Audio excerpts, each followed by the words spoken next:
The committee will come to order. Without objection, all members will have 5 days to submit statements, extraneous material, and questions for the record, subject to the length limitation in the rules. Excuse me. The committee convenes this morning to address the crisis that has been raging in Syria for 9 years, as well as the Trump administration's approach to this problem.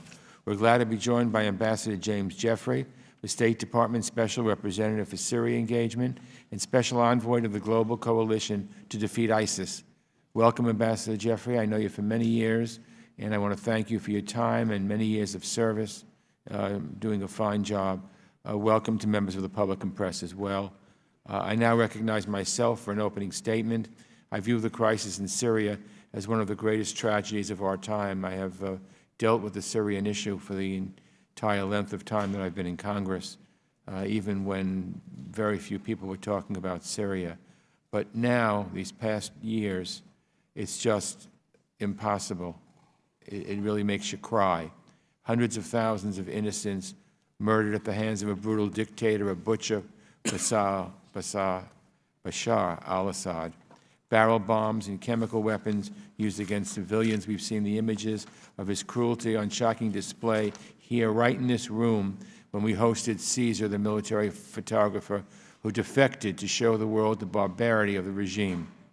Millions upon millions more driven from their homes, a massive humanitarian crisis, and from the outside, a collective failure of global leadership to put a stop to the violence year after year after year. It breaks my heart, and it's a failure of leadership in this country as well as around the world. Anyone who's followed our work knows that Syria isn't a new topic for the Foreign Affairs Committee or for myself. More than 15 years ago, I authored the Syria Accountability Act to push back against the Syrian government's presence in Lebanon and crack down on a range of other harmful activities. Early in the civil war, I called on the Obama administration to support the Free Syria Army in its fight against the brutal Assad regime, and I introduced the Free Syria Act, the first legislation to train and equip the Syrian opposition. I've authored legislation named for Caesar to track down on Assad's enablers, Moscow, Tehran, and to make sure American reconstruction dollars don't ultimately end up in the regime's hands. So I bring some experience to the issue when I say how deeply I am concerned by the Trump administration's policy, scattershot policy, towards this war-torn country. Now, the previous administration didn't do anything either, so it's just a matter of nobody's doing the right thing as far as I'm concerned. And this is one of the reasons why we got ourselves into the mess we're in. I remain particularly baffled by the precipitous withdrawal that President Trump announced late last year that would have been an utter disaster. It would have emboldened Assad, Russia, and Iran. It would have given them a license to run roughshod over the country and an unimaginable cost of innocent life. It would have signaled to the world that the United States was withdrawing from one of the most serious hotspots and leaving our partners and allies twisting in the wind. It was remarkable to see a Secretary of Defense, Mr. Mattis, resigned in protest, and I take my hat off to him for doing the only thing he could have done. That's just how ill-conceived that announcement was. Though the administration swiftly went into damage control and walked back the announcement, damage had already been done. Or what does it say about our credibility on the global stage? What sort of signal do our friends take from this whipsawed foreign policy or our adversaries? It's a mess. And I worry the administration may now be compounding that mess by signaling to Turkey that they can wade further into the fray. We have all these reports that President Trump changed his position on Syria and said that the United States would leave after he had an extensive conversation with Mr. Erdogan of Turkey. If that is true, and that is the case, it's really a big mistake. Turkey has been playing a destabilizing role with its campaign against our allies, the Kurds, in northeast Syria. Following the President's recent call with President Erdogan and other strongmen, of whom President Trump seems strangely enamored, Turkey seems emboldened. We need a serious policy that pushes for a stop to the violence and a start to a political resolution. Otherwise, this cycle of carnage and death is simply going to repeat again and again and again. I've had a friend send me recent emails and other things showing me what's been happening just this week with the barbarity in parts of Syria. And the world just looks the other way and talks and talks and talks. And meanwhile, civilians are being murdered one by one or 10 by 10. It hasn't stopped, and it just breaks my heart. Every March, when we mark another year of this tragedy, I wonder what more we could have done to try to prevent the next grim anniversary. The legislation I've introduced would give the administration more tools, but the administration needs to devise a real strategy and flex the muscles of American leadership to help break the status quo. Again, I'm glad we have the administration's senior official on this situation with us today. As I said before, he has a long and distinguished record of which I certainly approve and certainly have worked with him and know how smart he is. So I look forward to hearing your testimony. But first, let me recognize our ranking member, Mr. McCall of Texas. Thank you, Mr. Chairman. Today, as we speak, the State Department is investigating signs that the Assad regime used chemical weapons in an attack in northwest Syria on Sunday. If true, this is very grave, serious news. I thank the administration for their forward-leaning statement that if the Assad regime uses chemical weapons, the United States and our allies will respond forcefully. Ambassador Jeffrey, I want to thank you for being here today. I want to thank you for your service. We're grateful for the leadership you have served both as a special representative for Syria engagement and the special envoy to the global coalition to defeat ISIS. You certainly, sir, have a lot on your plate, and I want to thank you for everything you've done for the country. In 2012, President Obama told the world he had a red line in Syria that Bashar al-Assad dare not cross or would have to deal with the United States. In 2013, Assad crossed that line using sarin gas on his own people. And I remember seeing the vivid pictures of dead men, women, and children in hospitals and on the street, writhing in pain as they died. The world cried out against this crime against humanity, and yet the Obama administration did nothing. Because we were absent, Putin was able to intervene, and his Russian forces continued to enable Assad's carnage in Syria today. Under Assad's reign, buoyed by Russia, ISIS grew. Millions of Syrians were forced to flee, and terrorists hidden among them attacked innocents in France, England, Spain, Turkey, and northern Africa, anywhere they could go to attack in the name of ISIS. Thousands of foreigners remain in Iraq and Syria. These include ISIS fighters, their families, and children born under ISIS's rule. I encourage nations around the world to bring their citizens home and deliver justice as America has done by example. I was greatly concerned by the announcement that the United States, as was the chairman, that we withdraw our military presence from Syria. Fortunately, the administration has slow-walked its timeline for withdrawal. I would argue that we cannot afford to withdraw and leave a power vacuum just as the Obama administration did in Iraq, which caused the ISIS to rear its ugly head. As violence and instability continue to plague Iraq and Syria, the world must support a sovereign, democratic Iraq and counter the meddling of nations like Iran that we heard in our classified briefing yesterday. Compounding an already dire situation, Bashar al-Assad continues to consolidate his hold over Syria through unrelenting brutality. Most recently, he and his Russian backers escalated their attacks on innocent civilians in Idlib, contrary to international agreements. Chairman Engel and I have called on Assad and Putin to stand down immediately. I am encouraged that the Senate also is marking up our Caesar Syria Civilian Protection Act today. This bill holds Assad and those that back him accountable through sanctions for his brutality against innocent people. He cannot be rewarded by us offering assistance to rebuild his regime. Millions of civilians have fled Assad's oppression and violence, causing devastating humanitarian, probably the most devastating humanitarian and refugee crisis in the world. Neighboring host countries have done their best to help, but are reeling from the influx of refugees, in Turkey and in Jordan and elsewhere in Europe. The United States has been a key partner in providing this assistance, but this crisis will only intensify under Assad's continued control. The United States cannot accept a butcher like Assad as the leader of Syria. We cannot normalize relations with him, and we should be doing everything we can to urge other countries similarly withhold normalization, including economic ties with Syria. Earlier this month, the New York Times published an in-depth examination of the Assad regime's vast network of prisons.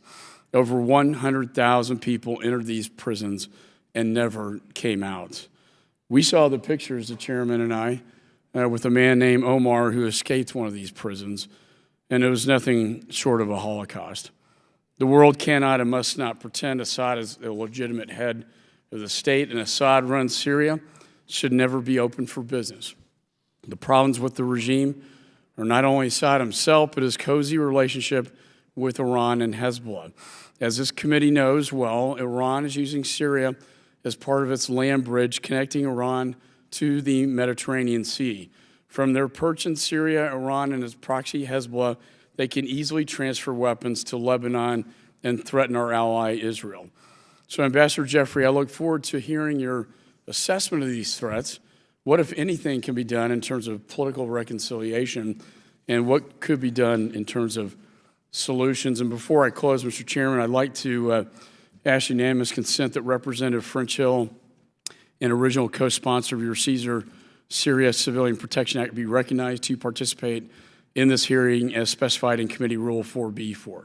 Without objection. Without objection, so ordered. No, thank you, Mr. Chairman. I yield back. Well, thank you, Mr. McCall. I certainly agree with the bulk of your testimony, and I think that this is not a partisan issue. This needs to be handled by all of us. So I thank you for your very, very good statement. So, Ambassador James Jeffrey currently serves as the Secretary of State's Special Representative for Syria Engagement and the Special Envoy to the Global Coalition to Defeat ISIS. He's held several senior national security positions, including Deputy National Security Advisor and Ambassador to Iraq, Turkey, and, of course, one of my favorites, Albania. So, without objection, the witness's prepared testimony will be entered into the record in its entirety. And to summarize your remarks, Ambassador, I now recognize you for 5 minutes. Mr. Chairman, Mr. Ranking Member, members of the committee, thank you for this opportunity for me to brief you on the administration's Syria policy today. The policy we have laid out in my written testimony that you've just entered into the record is based upon the report entitled Report on the U.S. Strategy for Syria, submitted in classified form to the U.S. Congress by the President at the end of February, and is broadly consistent with voices from the Congress, including the recent letter by many members of both houses on how we should go forward on Syria. Our bottom line is this conflict must end, and it must end now. The committee leadership has laid out the many tragedies associated with this conflict and the many crimes of the Assad regime. There are so many, I'd like to just add a few and emphasize a few others. First of all, the refugee flow and internally displaced persons flow together has amounted to well over 11 million people. Almost half of the country's population have fled their homes, mainly to avoid what Assad does to his own citizenry. This has not only put pressure, as you noted, Congressman, on Turkey, Jordan, and Lebanon next door, but also by a flood of over 1 million refugees very precipitously towards Europe, tremendous political pressure on European states. The Assad regime, either inadvertently or deliberately, contributed to the rise of ISIS, which we have just finished defeating as a state, but still have to deal with as a terrorist entity throughout the Middle East and beyond. This regime, as you noted, has used chemical weapons repeatedly. The regime has threatened its neighbors, all of them, but we're particularly concerned about the threat of Iranian power projection forces in Syria aiming at Israel. And I'll touch on that a bit in a second. Finally, we now have 5 outside military forces operating officially or unofficially inside Syria: the Russian, the Iranian, U.S., Turkish, and in the air, the Israelis. Many of these forces are in close proximity to each other, pursuing differing goals. We have had some serious incidents, such as the shoot-down of a Russian military aircraft back in September, and a crisis can break out at any moment. This is a new danger. We've seen many problems in the Middle East in the last 40 years, but not since the Yom Kippur War in 1973 have we had so many military forces in such close proximity in a combat environment. So what is the administration's strategy? We are first going to ensure the enduring defeat of ISIS. We will press for the withdrawal of all Iranian forces from the entirety of Syria, and we will achieve a political solution to the conflict through the UN process under the 2015 Security Council Resolution 2254.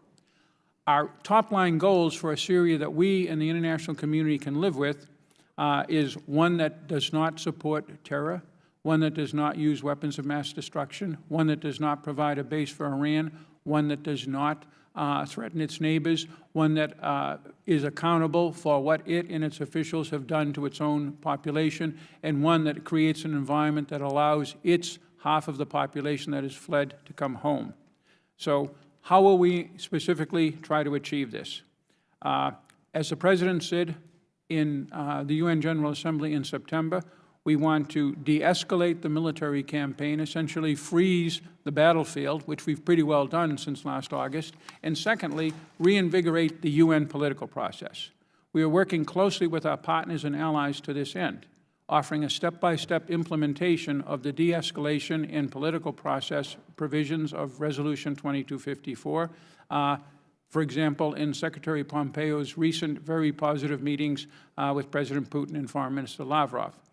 In so doing, we have broad support of the UN, our NATO and EU allies and partners, and Arab League states. If the regime and its sponsors do not accept this path forward, we, aligned with much of the international community, will continue the very broad economic and diplomatic pressure on this regime. It currently occupies only 60% of its territory, and as I said, half its population is not under its control. It is under crushing U.S. and EU economic sanctions, complemented by the additional sanctions against Iran and Hezbollah that this administration has put on. It faces strong UN Security Council demands for political change and is subject to a boycott on reconstruction assistance and on diplomatic recognition, including any return to the Arab League. We would much prefer to pursue the positive agenda of de-escalation and political reinvigoration I just described, but we are prepared to maintain our policy of pressure, including full support for Israeli actions in defense of its national security as long as required. Thank you. Thank you, Ambassador. Let me ask you a quick question. I am hearing from my sources that there are terrible ongoing attacks against the civilian population every day in Syria. Mr. McCall mentioned it in his remarks. Can you tell us what's happening? Idlib. About 2 weeks ago, the regime launched ground attacks into Idlib. This is the first time that ground attacks have occurred, Mr. Chairman, since the Sochi agreement between Turkey and Russia to impose a ceasefire in that area back in September. There have been both attacks by the opposition, particularly a group that we consider terrorist, Hayat Tahrir al-Sham, an offshoot of al-Qaeda, in Idlib against the regime and against a Russian base to the south, off and on in that intervening period, and airstrikes by Russian and Syrian forces, artillery exchanges. But this is the first ground offensive. It's been going on for about 2 weeks. It's taken about 74 square kilometers of territory, not very much, actually not in Idlib, but to the south in northern Hama province. But right now, the opposition is reinforcing its positions. It's launched a counterattack. It's retaken some ground in the last 24 hours. Turkey has a military presence there, observation post. Turkey has reinforced generally its positions, and so we see a seesaw battle right along the perimeter. Meanwhile, as you noted, the bombing attacks, which have been indiscriminate and very vicious, have sent some 150 to 200,000 people in Idlib, most of whom are already internally displaced people, to move again to temporary housing and create a huge burden on our very broad humanitarian effort that we and the rest of the international community are making. So we're watching this very closely. Also, the reports of chemical weapons use. So far, we cannot confirm it, but we are watching it. In terms of Idlib, what message are we sending to the Russians? Are they complying with ceasefire obligations, or are they not? We have pressed the Russians repeatedly, including in the visit of the Secretary to Sochi last week with President Putin, to return to the ceasefire that the Russians agreed to. The Russian argument is, and it has some limited credibility, is that it receives attacks from this terrorist group, Hayat Tahrir al-Sham, and that the Turks had agreed to deal with that group, and they have not. That is true, but nonetheless, we think that these attacks are not all that significant, and what we really need in Idlib and throughout the rest of the country is a ceasefire. It's called for in the UN resolution. It reflects the reality on the ground. These conflicts, or these back and forth exchanges, are not going to change very much in the future of Syria. They just put tremendous pressure on civilians, and they raise the specter of one kind of nation-to-nation clash as we've come close to having in the past. So we are very much engaged in trying to get this stopped and get it back to the ceasefire we've had basically since September. When the president mentioned that we were going to get out of Syria, which was a huge mistake, and I hope they're walking it back a bit. One of the reasons that I think it's a terrible mistake is because we have had the Kurds fighting side by side with us as our loyal and faithful allies and friends. They've absorbed lots of casualties, prevented Americans from being killed, and so now to leave and abandon them, I mean, bad enough that this war has taken a turn that's not no one here is happy about. Bad enough that there are so many civilians murdered in cold blood. But now, if we're going to send the message that the United States is an unreliable ally and that we're going to abandon you the minute it's convenient for us, what kind of message does that send, and why would anybody want to be our allies in the future? I think if you look at the specifics of the original decision and then the February modification of it, I think that we're maintaining our credibility. Here's why. The President was talking about American ground troops in his December decision. He made it very clear he wanted the coalition, the anti-ISIS coalition under which the American forces are working, to remain on in the Northeast after the defeat of the caliphate, the physical state of ISIS. We would have a different military mission. He thought that our coalition partners, many of whom are NATO states, could take on that ground role. We never said that we would pull out our air deconfliction and essentially air presence over the Northeast. We said that, as the President said publicly when he was in Iraq, we are willing to go back in if there are ISIS concentrations we need to take out with our own forces, and that we would closely monitor it. And he made it clear both publicly and also to our Turkish NATO ally that he was very concerned about the situation with the Kurds. So we we're pursuing that track, but then many of our coalition partners said, we're not going to remain in or go in if there isn't some American presence. So the President in February stated that while we would continue our coordinated and deliberate withdrawal, we would be leaving a residual American force to work with what we hope will be a larger coalition presence to continue the overall stabilization mission and the enduring defeat of Daesh in the Northeast. So I think that we are in a good place with our allies on the ground, the Syrian Democratic Forces, and with the rest of the coalition. Well, let me just say that you have the hand of Erdogan again. Turkey's President Erdogan's made no secret of his desire to expand Turkish control over a section of northern Syria, extending as far as 20 kilometers south from the currently internationally recognized Syria-Turkey border. Turkey claims that this is in order to ensure its security. But many view it, and I view it, as a thinly veiled attempt to suppress the Syrian Kurds, who have been our partners in fighting ISIS. What did the President promise President Erdogan with respect to the presence of U.S. troops and our support for the SDF? What progress have you made achieving a compromise? You spoke about some of that with Turkey, that both addresses their border security concerns but minimizes the threat to the Syrian Kurds. And finally, as recently as early March, General Mazloum, U.S. ally and head of the SDF, publicly stated U.S. forces must remain in Syria and stand by commitments to Syrian Kurds. What concerns has he raised with you? I want to give you a chance to expound on certain of your statements, because I think this is crucial. What the President has told President Erdogan, and also what he said publicly, is, first of all, he does not want any action taken against our SDF allies, many of whom are Kurds.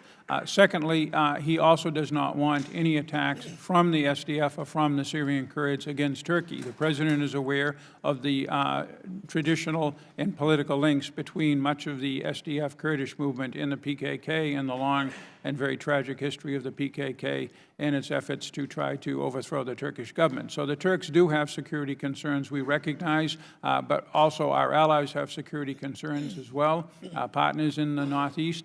And the way we have done this is to work with the Turks and with our local allies and partners to set up a safe zone of indeterminate death where only local, essentially police, would be present, and the Turks would have eyes on, we would have eyes on, and we would work this in a way with the SDF, who we're negotiating with, and with the Turks. We do not have an agreement yet, but our position is that this is the only secure way forward for all the people involved, us and the coalition in the fight against ISIS, the SDF and the people of the Northeast, and our NATO ally Turkey. So we'll continue with that. Thank you. Mr. McCall. Thank you, Mr. Chairman. I want to associate myself with your remarks in terms of, I think a American presence is absolutely essential in Syria. I think a complete withdrawal, we saw what happened when we did that in Iraq. We should learn from our mistakes in history. It would only create a power vacuum, which will then create more chaos and destruction. The Russians and Assad would have free reign. The Iranians would move in. The Turks would destroy, absolutely slaughter the Kurds. And God knows what would happen in those prisons where we have 2,000 jihadists that are not that well secured, in my opinion. It would be a complete disaster. And so my question, I think this is probably the most complicated foreign policy challenge that we face. And somehow you got that assignment. Congratulations to you. But we've got, you got SDF, you got Assad, you got the Kurds, the Sunni Arabs, the Russians, Iran, Turkey, all forces, and Israel to some extent, and of course we have a presence. I know there is a sort of plan for a political process, and I think 2021, some sort of election. Can that be done with any legitimacy, and what role would Assad play in that? Thank you. Congressman McCall. It is a complicated situation. I've been involved in other ones that were pretty difficult as well. And for better or for worse, I was the ambassador in Iraq in 2011 when we, I think mistakenly, as you said, withdrew our last forces.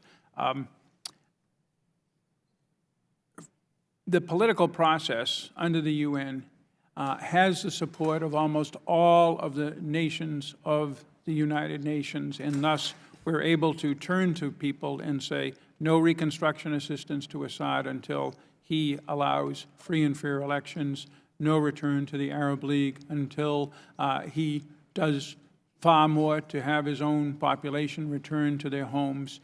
So this has been working to essentially freeze the political side of the conflict until we do have the UN process move forward. At the same time, we're doing everything we can. We talked about Idlib, but throughout the whole country, there are these various pockets where we are, where the Turks are, where the opposition is, and we're doing everything we can to freeze these deconfliction lines and to turn them into, under 2254, ceasefires that are administered or at least managed by the UN. That's what the resolution calls for. And since last summer, there has been no significant change in this. Meanwhile, we've been able to use our freedom of action inside Syria to deal a final defeat to the ISIS caliphate or state. We still have ISIS elements functioning as terrorists or similar to insurgents in the Northeast and elsewhere, but it's a very different threat now. So we've made progress on ISIS. We have basically frozen the military conflict, and we're continuing to maintain the political and economic pressure on the regime. Is this a perfect policy? Can I promise an election in 2 years and an end to this? No, but I can promise that we and all of the people I'm talking to and throughout the Middle East and in Europe are pretty much committed to keeping the pressure on until we do see this political process that you described. Yeah, and again, do you think Assad, I think if there was an election today, Assad probably would win by 95%, and it would not be a legitimate election. And so I guess this pressure we continue to put on, the Senate's marking up again the Caesar bill today, which is, will put pressure on Assad, which is good. I just don't know how you get all these various factions in a coalition of some form of governance.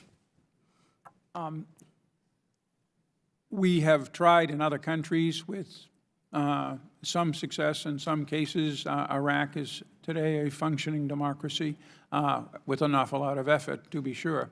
On the any election involving Assad, I think you're absolutely right based upon history with those areas that he can control with his secret police. But as I said, half of the population is not under his control, and the UN mandate says specifically everyone votes, including the diaspora, under UN observation. And there's one thing the UN does well is observe elections. So I think he would be quite surprised at the results of any election if he behaves in the future as he has in the past. And it's one reason why we're pushing for elections. You don't get to a resolution of this conflict without 2254, and the center of that is a free and fair election. Thank you. Just let me close by saying I chaired the Homeland Security Committee for 6 years, and that 2014 through 16 period was terrifying. The number of external operations being plotted, I'd say 95% of which we stopped. And now we have the collapse of the caliphate. I want to commend you for your great work in that effort. But I do agree, while their governance has been taken away, they are still embedded and are still a threat. And I see the threat actually moving to places like Northern Africa and the Sahel region as well. So we have to maintain a watchful eye on them. I agree. Having just had the job for 3 months, I can't take credit for destroying the caliphate. I will say that it's been American leadership through 2 administrations. It has been an 80 country and organization coalition, a true international effort, and the courage of the people on the ground, particularly in Syria and Iraq, who have done the fighting that has led to this result. It's a good example of how we can succeed by, with, and through the international community and local partners, and it's a good model for the future. Thank you, sir. I yield back. Thank you. Mr. Deutsch. Thank you, Mr. Chairman. Thanks, Ambassador Jeffrey, for testifying for your service to our country. We're grateful.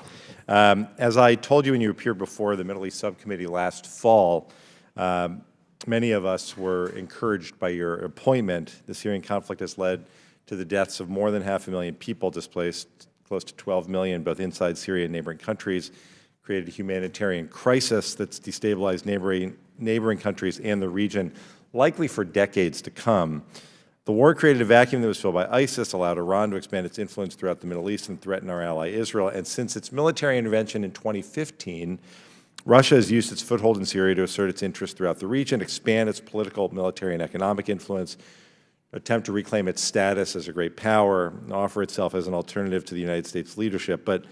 And because of Russian and Iranian assistance, the Assad regime has remained in power, continues its assault on Syrians, including new reports of chemical weapons attacks just yesterday.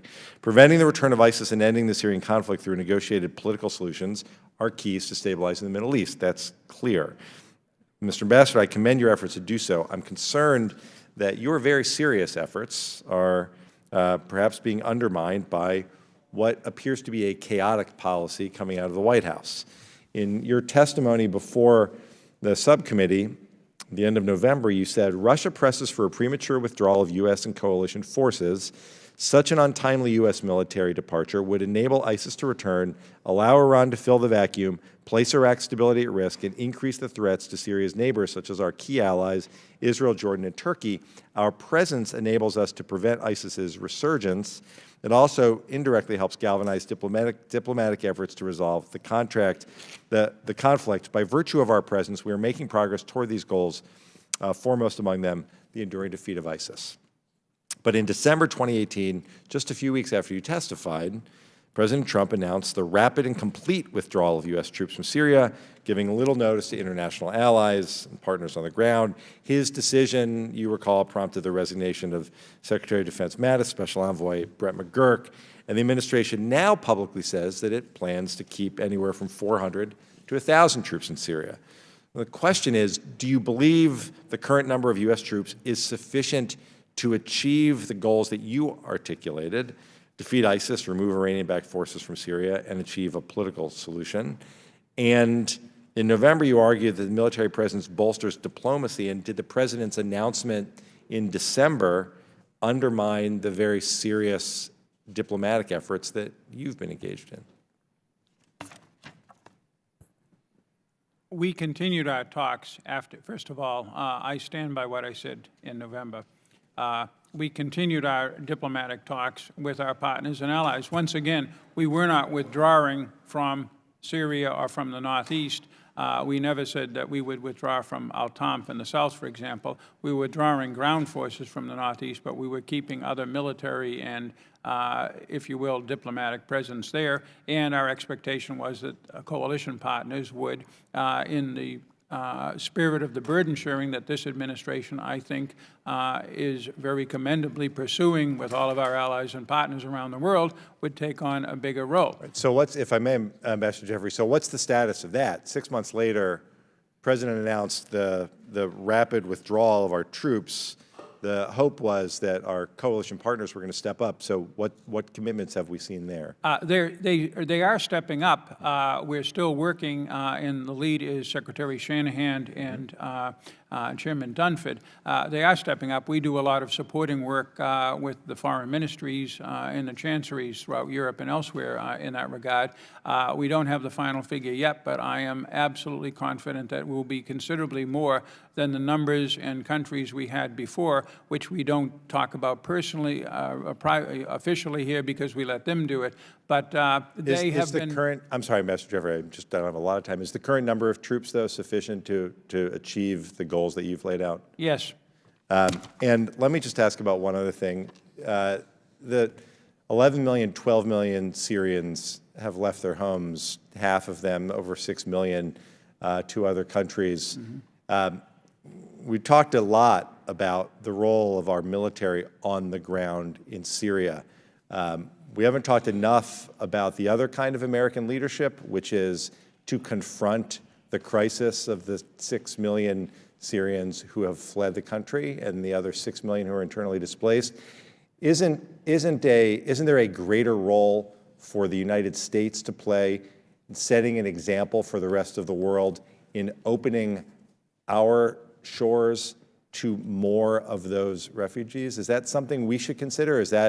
What kind of message would that send as we attempt to work our way through this crisis? The message we're sending, and I'm glad you raised this, Congressman, the message we're sending is American leadership on this crisis. Specifically, we have provided the United States almost $10 billion since this conflict began to deal with the refugees and the IDPs. We deal with both. We deal inside Syria. We deal in regime areas, non-regime areas. We deal in Turkey, Lebanon, and Jordan. And we're very proud of that. We are by far leading the international community in that. We believe that it's best for these people to return to their homes, for these people to be settled to the extent they need to be settled away from their homes as close as possible to Syria or within Syria in safe areas.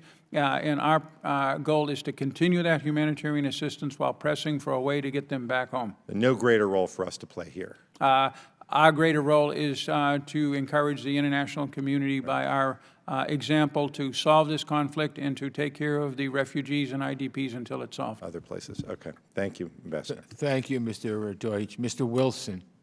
Thank you, Mr. Chairman, and Ambassador, thank you for being here today. Can you please describe Iran's current entrenchment in Syria? How many troops and proxies does it have on the ground? And are they participating in the Idlib offensive?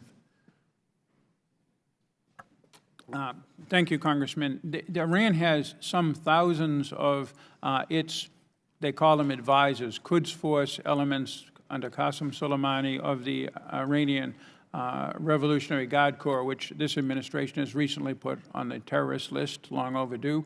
And they provide, in some respects, the leadership of a much larger number. I don't have the specifics, but it certainly would be in the 10,000 plus category of Iranian-backed proxies from third countries. The most prominent is the Hezbollah movement from Lebanon, who have been active fighting the Assad forces. But what really concerns us even more is Iranian power projection systems, long-range missiles, drones, radar systems, air defense capabilities that you do not need to fight an internal civil war against a lightly armed opposition force. That's not what those forces are there for. They're there to threaten Syria's neighbors, beginning with Israel. In terms of the Idlib conflict, we haven't seen a significant Iranian presence. We've seen Russian air presence, and we've seen Syrian ground presence. But the Iranians are very active in other areas, holding other parts of the overall front in the country. And there's increasing concern about Assad's involvement and exploitation of the UN activities in Syria. For example, is it true that the UN Food and Agriculture Department has given more than $13 million to the Syrian Ministry of Agriculture for seed and fodder? And additionally, is it true that the UN spends approximately $10 million annually for the Four Seasons Hotel in Damascus, which is owned by the Assad regime money launderer Samar Faz, currently under EU sanctions? Thank you. I can confirm that the UN does have a headquarters in the Four Seasons Hotel, and that Faz is the owner of it, or at least he's the controller of it. And we're looking very carefully at Faz. The EU has commendably already sanctioned him. I can't commit to the $10 million figure. I'll have to look at it. The UN does provide some assistance to government agencies in Syria, as do other international assistance agencies, also to the Syrian Red Cross. But in most cases, these are fairly well monitored and managed to ensure that it is not being diverted to the regime. But we will look into that specific contribution as soon as we can. Thank you very much. And do you believe that we can adequately defeat ISIS operational capabilities in Syria while Assad remains in power? No, I think that I won't say Assad remains in power. While Assad's policies remain anything like what we have seen now, we will be able to sustain a ISIS stabilized area in the northeast with the policies we have now, but in the rest of the country, we see ISIS quite active. They have a presence in Idlib, and they have a presence in the southern desert on the other side of the Euphrates. We have seen very little capability of the Assad regime to defeat ISIS militarily, and Assad's policies to his own population are the main accelerant to recruiting for ISIS throughout that country. And finally, what is the U.S. policy regarding the best way to hold Assad and his associates accountable for their crimes against the Syrian people? What efforts are we making to document his crimes and hold members of the regime criminally responsible? There is a report that's coming up today from the Syrian Justice and Accountability Center. There is a UN independent agency that is monitoring these things. Of all of the conflicts I've been involved in, Congressman, and that's a fair number, this is the one that has the most involvement by the UN, by the international community more generally, and by Syrian citizens, by local citizens themselves, in trying to hold this regime accountable. The record is very clear, and this is part of the reconciliation and political process. That's very encouraging, and I yield back my time. Thank you, Mr. Wilson. Mr. Berra. Thank you, Mr. Chairman. As the chairman stated in his opening comments, what's happened in Syria really is a tragedy, and there's been missed opportunities. At the outset of the civil war, certainly a missed opportunity in 2013 when he crossed the red line, and we are now in a mess here. Ambassador Jeffrey, thank you for your service. I also want to commend our prior special envoy, Brett McGurk, who really dedicated a lot of time and effort into solving this issue, as well as solving ISIS. The frustration that I have, and it's not directed at you, Ambassador Jeffrey, but I agree with the goals that you've laid out, but what we're looking at is not something that's going to happen in a year or 2 years. What we're looking at is a sustained commitment over years, if not decades, particularly when you look at the reconstruction. If the goal is to allow the Syrians that have fled to return to their homeland, this is going to be a long, sustained international effort. And the president's failure to engage Congress, because presidents are here 2 years, maybe another 4 years, et cetera, but Congress will be here for a long time, and we've got to have this sustained commitment and partnership. And what frustrates me is the interagency joint decision-making process. I was in the region last December. We met with Brett McGurk. We met with our commanders in the field. Everything was going well. We came back the next week, and a policy shift was tweeted out that said we were withdrawing. Clearly, no one knew that. To the best of my knowledge, the special envoy didn't know that that shift was coming. Secretary Mattis didn't know. General Voitel has talked about the fact that he wasn't informed about it. And we can't have policy that, I'm not questioning the decision. That's up to the president. But if we're going to do this, we have to have the full team on the same page working together. So that's just my statement. I think the members of Congress here share your desire to find a solution over the long term for Syria, and it is in our interest to do that. Given where we are today, Assad currently controls about 70% of the country. His forces look like they're continuing to make advances. This is not someone that we like. This is a brutal dictator. He should be held accountable to his crimes. But, is there a solution at this juncture politically that doesn't involve bringing Assad to the table? And what is our strategy, and how do we do that? Right. Any strategy involves the Syrian government under Assad, or under, if they decide he has to stand for elections in 2021, somebody else to come to the table. That's how the UN works. But there is a big price if they don't come to the table. And as I indicated in my opening remarks, we're pretty confident that that package of measures that we and the international community are imposing on the Assad regime are making them think about options and making their supporters, both Russia and Iran, think about ways to get out of this mess rather than stay in it, because it's dangerous and very costly for everyone, but beginning with Assad, Iran, and Russia. So that's the general way forward. But we will continue this pressure until we do get a conclusion that meets our and our partners and allies' security interests. That is absolutely essential to us.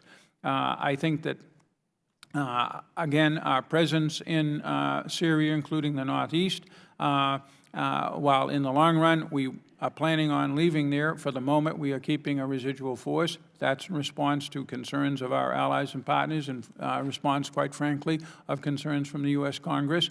We adjusted the policy a bit, and will continue to listen to both you and people around the world who are working with us in this collective effort, because there is agreement on the end state to try to do the best job we can.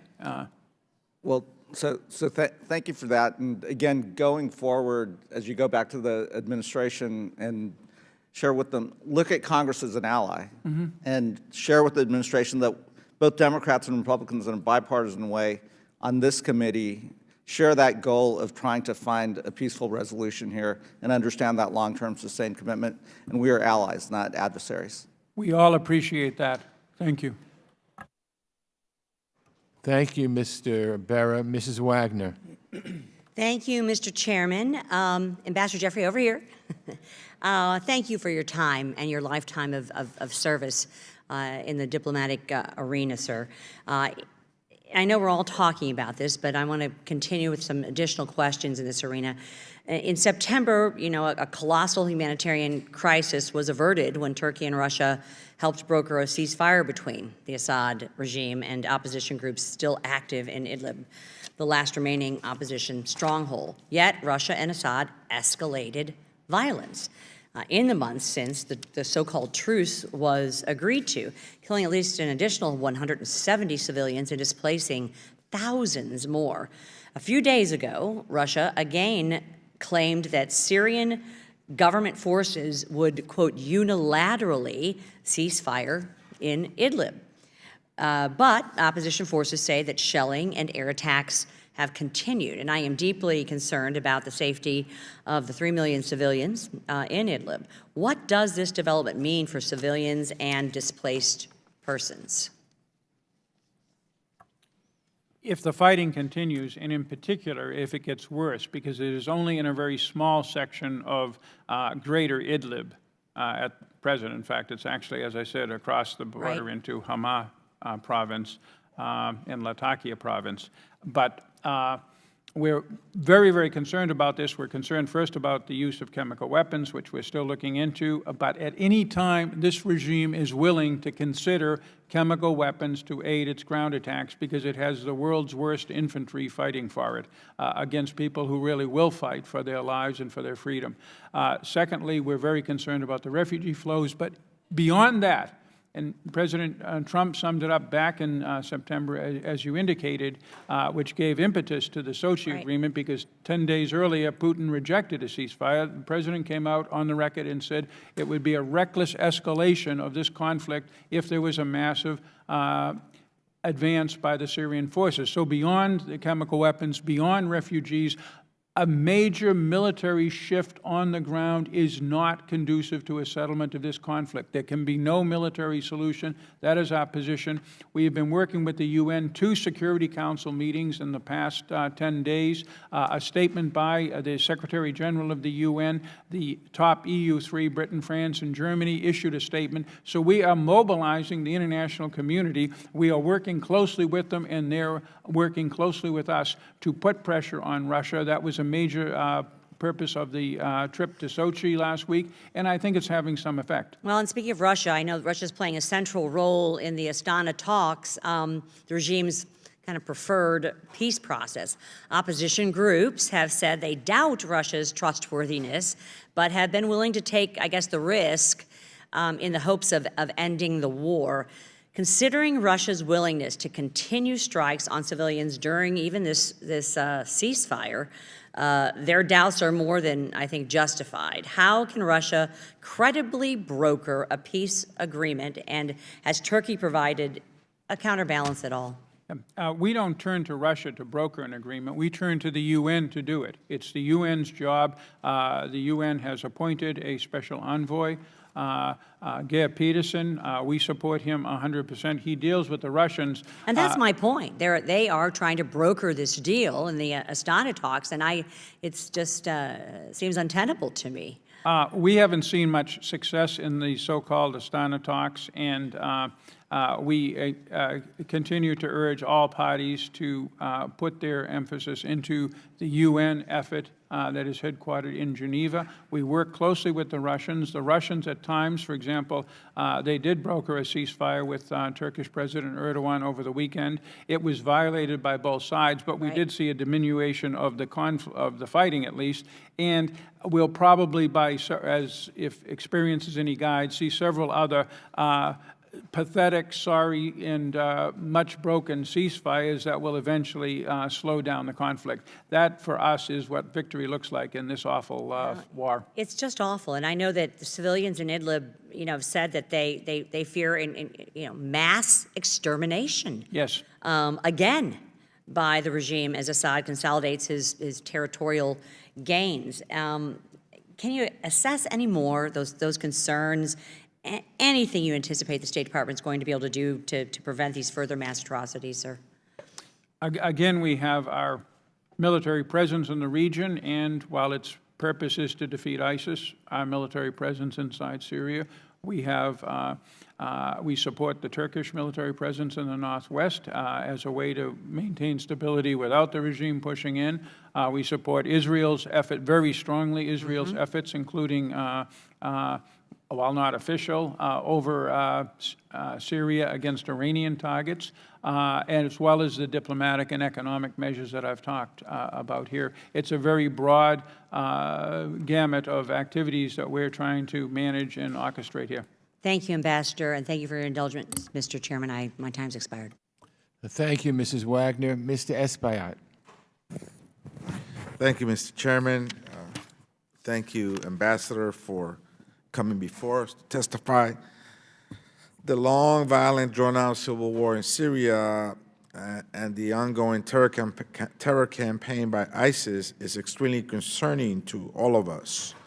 I am particularly concerned with the involvement of all the actors in this savage conflict that has led to the deaths of hundreds of thousands of Syrians and unleashed a major exodus of folks that have been maimed with dirty bombs and all kinds of nasty warfare.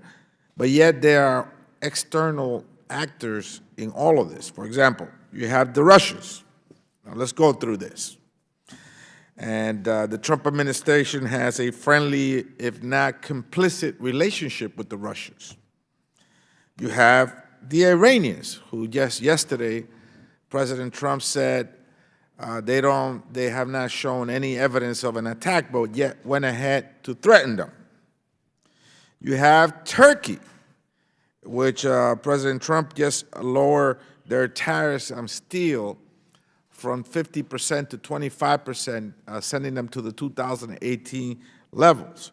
You have the Saudis and MDS, and of course, we all know about the Khashoggi incident and how he was, chopped up in little pieces. And yet, seems to be an ongoing relationship with the White House. You have Qatar selling arms as well as Saudi Arabia to the rebels, or if not terrorist groups in Syria. So you have all these external actors with which we have sometimes a good relationship and sometimes a threatening relationship. This is a mess. Now, could you unravel this for us? Could you tell us exactly where we stand as a nation? Are the Russians our friends or our enemies? I mean, we know they hacked into our elections and maybe getting ready to hack it again. Is Iran a circumstantial ally to us and sometimes an enemy, Turkey, who has shown to be very brutal with its opposition and the Kurds. I mean, could you go down these countries, right? Russia, Iran, Turkey, Saudi Arabia, and Qatar, and just unravel this for us? This is a mess. You've just described my workday, Mr. Congressman. I didn't mean to start your day in a bad light. As a diplomat, you know I'm going to tread gingerly into my response to your question. I will say that we believe that Russia can play an important role in resolving this conflict, just as it played an important role in making it worse. And that was the reason that Secretary Pompeo went to Sochi and that President Putin met with him because President Putin also, from everything I heard in the meeting and we've seen otherwise, would like to find a solution to this conflict because it is a dangerous one for Russia. They've lost some troops, they've lost a lot of airplanes, and they're in a fairly precarious situation with a real loser of an ally in Assad. Turkey is a NATO ally. Turkey, on most issues related to Syria, is pretty closely aligned with us, and that's very important. It's a country of 80 million population, right in the center of the Middle East. It's the 17th largest economy in the world. It's crucial for almost anything we're trying to do in the region, and in most areas we cooperate pretty well with them on not the domestic situation where we've had our issues, but on foreign policy. We are concerned about the relationship between Turkey and our SDF partners in the Northeast, which is why we're working this discussion or negotiation with the Turks on a safe zone, and where we think we've made some progress, and we're looking forward to making more. Again, if I go down the list of allies that we have human rights and Saudis and Qatar, they seem to be fueling and giving arms to some of the rebel groups. What role do they play in this? Let me start with Iran, because you raised Iran. Yes, There's that's no good. doubt, including in the White House, that Iran is an extremely dangerous expansionist force in the region. And almost everything we're doing in the region, to some degree even in Afghanistan, but certainly Yemen, Lebanon, Iraq, Syria, Bahrain, and elsewhere, is focused on Iran's expansionist agenda and its threat to our partners and allies. Partners and allies throughout the region, and you've named some of them, they all have their faults, but none of them are trying to expand throughout the region the way Iran is. And most of them are trying to do whatever desperate measures it takes to provide for the security and safety of their own populations. We disagree with their choices sometimes, but we think in all cases that we're dealing with, it is sincere, with one major exception, and that's Iran. Thank you. In the interest of time, Mr. Chairman, thank you. This is a mess, Ambassador. It shows how poor our foreign policy efforts are as a country. We are involved in a serious mess there. I don't know how we can unravel this. Thank you, Mr. Chairman. Thank you, Mr. Espaillat. And let me just also acknowledge the many Syrian-American groups who have played such a positive role in trying to end the carnage in Syria. It's really been helpful to me and to others on the committee as well. Mr. Wright. Thank you, Mr. Chairman. Ambassador, thank you for your outstanding service to our country.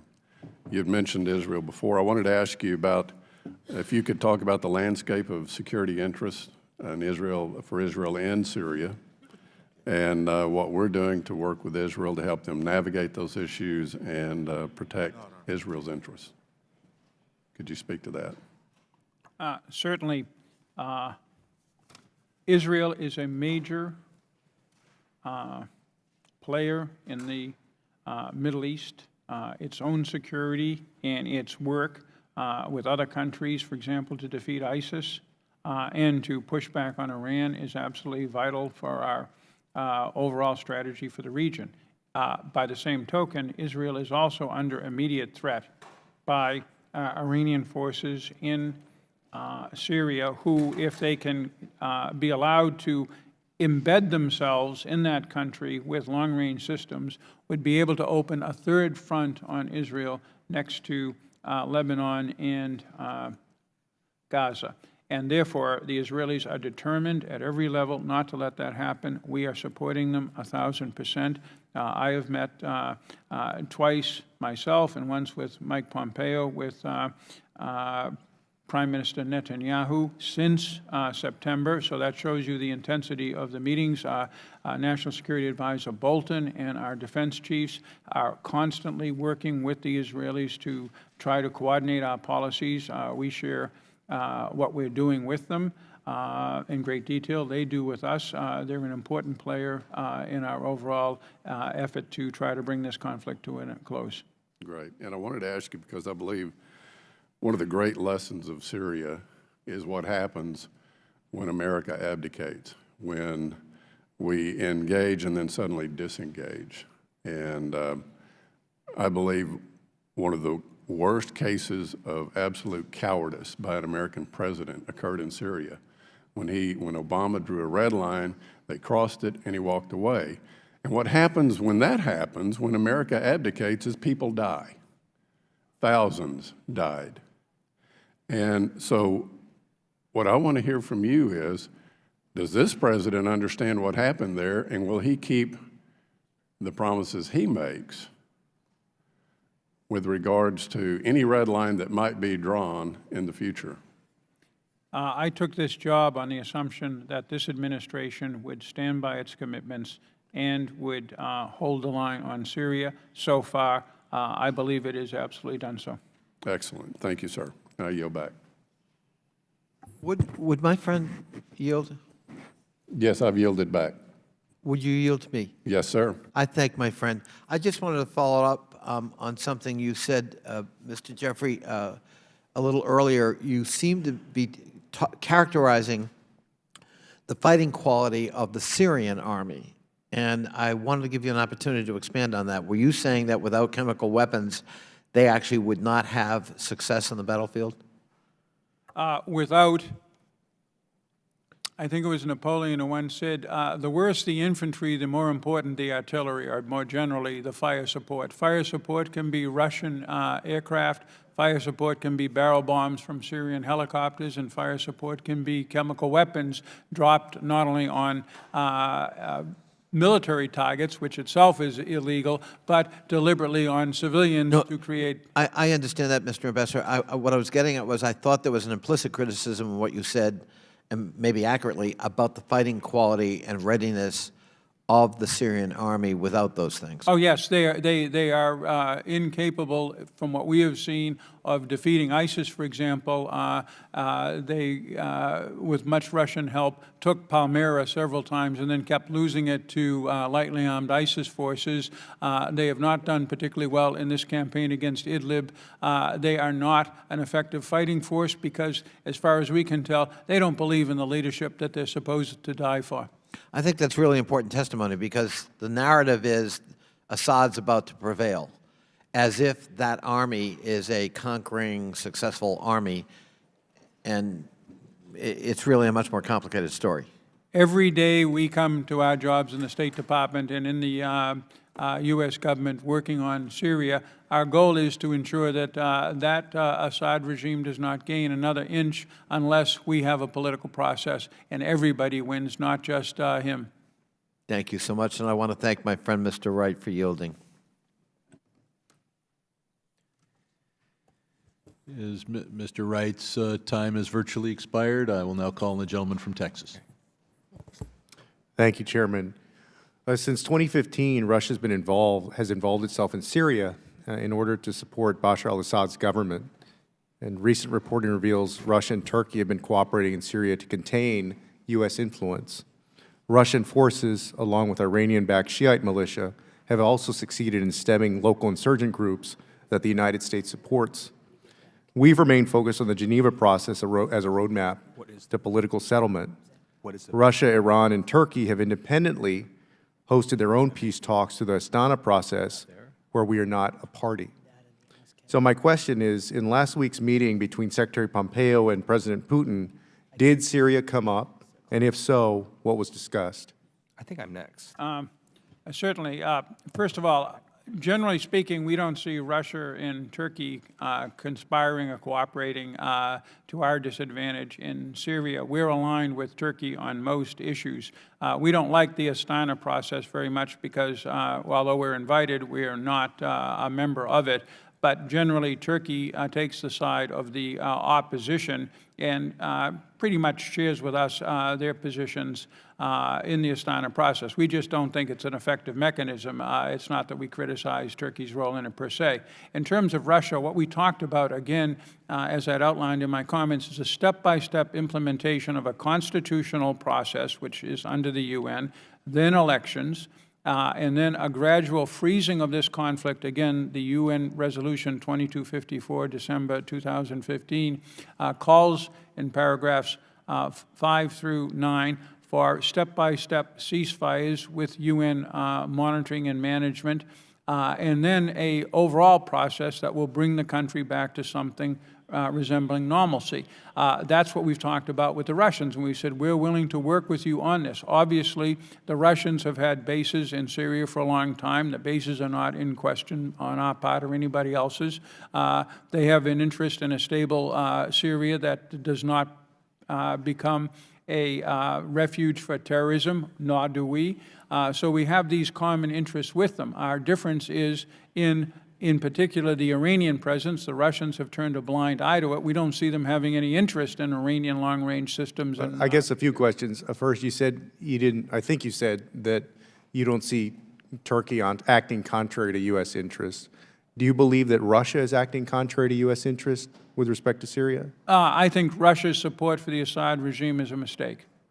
I think that there are other ways for Russia to achieve, and this is what we talked about in Sochi, there are other ways for Russia to achieve what we consider its minimum interest, which is to maintain its long-term military presence and to have a stable Syria that is not a homeland for terrorists. We share those two latter goals. We just don't think that pursuing this via the Assad regime and a military victory is the way to go get it. And you also mentioned that I believe you mentioned that Russia turned a blind eye to Iranian activity in Syria. Is that right? A blind eye to long-range systems that, for example, threaten Israel and eventually Saudi Arabia, Jordan, and Turkey. Russia knew that Iran was coming in, because Iran had already been in there when Russia intervened in the fall of 2015, that Iran would provide essentially first-class infantry to make up for the problems of the Assad fighting forces, such as the Hezbollah movement out of Lebanon and some of the militias from Iraq, Afghanistan. Well, in addition to that and the fact that we disagree on Assad, what are the other differences between the United States and Russia with respect to Syria? Well, or is that it, as far as the administration is concerned, or is that the totality of our differences? Basically, it is the future of the Assad regime. We think that this regime needs to subject itself to the UN process, free and fair elections, a new constitution, or at least a reformed constitution, and a nationwide ceasefire. We think that that is a political result that will meet Russia's interests and meet ours. We're still trying to persuade them of that. Thank you. I yield back. Chair recognizes himself for 5 minutes. Just building on the gentleman from Texas's inquiry, I assume one of the things the Russians also want is to maintain and expand their naval base on the Mediterranean. Would that be an additional thing that Russia is trying to do? They have, what we particularly see as commercial interests. The Russians have had one or another form of military presence in Syria for many decades. They've done some additional basically legal negotiations with the Syrians on extending the base and that kind of thing, activities they can do there, not all that dissimilar from what, we spend our lives as diplomats trying to do for our DOD partners. But the main But area... you don't see Russia, you don't think Russia regards their presence in northern Syria as an important asset for the Russian Navy? They do. Oh, they do. Okay. But they've done that for many decades. And they'd like to maintain it, and Of if course. not expand it. I think the chairman was right in one respect. He was on the right side of history when he introduced the Free Syria Act back in 2013. This was the first piece of legislation which would have armed and trained the Syrian opposition and the democratic elements thereof. We are now in a much worse position than we were then, and we are in a much worse position than we would have been had we followed his lead at that time. We now have the Caesar Syria Civilian Protection Act passed this committee, pending, I believe, in the Senate. Ambassador, I believe that the administration generally supports this bill. It provides for sanctions on those individuals involved with Assad in construction, airline, energy industries. How strong would we expect implementation to be? We do support the CESA Act. We are very grateful for everything that this House has done to impose sanctions on the Assad regime. This is a joint legislative executive branch effort, and it has borne real results, as I said, in putting the regime under tremendous economic and political pressure. It has reinforced our diplomacy, and the more of it you can do for us, the better we'll be able to perform. I want to return to the focus on Turkey. Erdogan seems to want a 20-kilometer strip along northern Syria. He says that's to ensure the security of Turkey, but it seems to be for the purpose of suppressing Syrian Kurds, who are the bulk of the fighters for the Syrian Democratic Forces. If we actually do completely withdraw, what is the threat of a Turkish massacre of Syrian Kurds? It's not a question of a massacre of Kurds. Turkey has a very large Kurdish population that are not being massacred, many of whom vote for Erdogan and many of whom vote for people who are opposed to him. But what it is a Turkish concern about a second, what we call in the Middle East world, Kandil Mountain. Kandil Mountain is an area in northern Iraq where the PKK, which is a separatist Kurdish terrorist movement, has had a headquarters supported at times from various outside powers and projected terrorist attacks into Turkey since 1984. Turkey has a very legitimate concern about a second Kandil Mountains being created in northern Syria. We understand that concern. The President has talked to President Erdogan about that. He's cited it publicly. And we think that a safe zone, the Turkish request is for 30 kilometers. We think that we don't think that we can do 30 kilometers. So we're going back and forth with them on how deep the safe zone would be. So you're saying that we would recognize the right of Turkey to occupy northern Syria for how long? I didn't mention anything about the right of Turkey to occupy anything. What I said is a safe zone which would see... Well, everybody's for safety. Yeah. That's a great euphemism, but what does it mean? Well, what it means specifically is a withdrawal of those forces that are most associated in one or another way with the PKK from that zone. And then how we in Turkey would ensure that the zone remains... So the YPG, which have been our most essential allies against ISIS, would be excluded from this zone, but otherwise not massacred?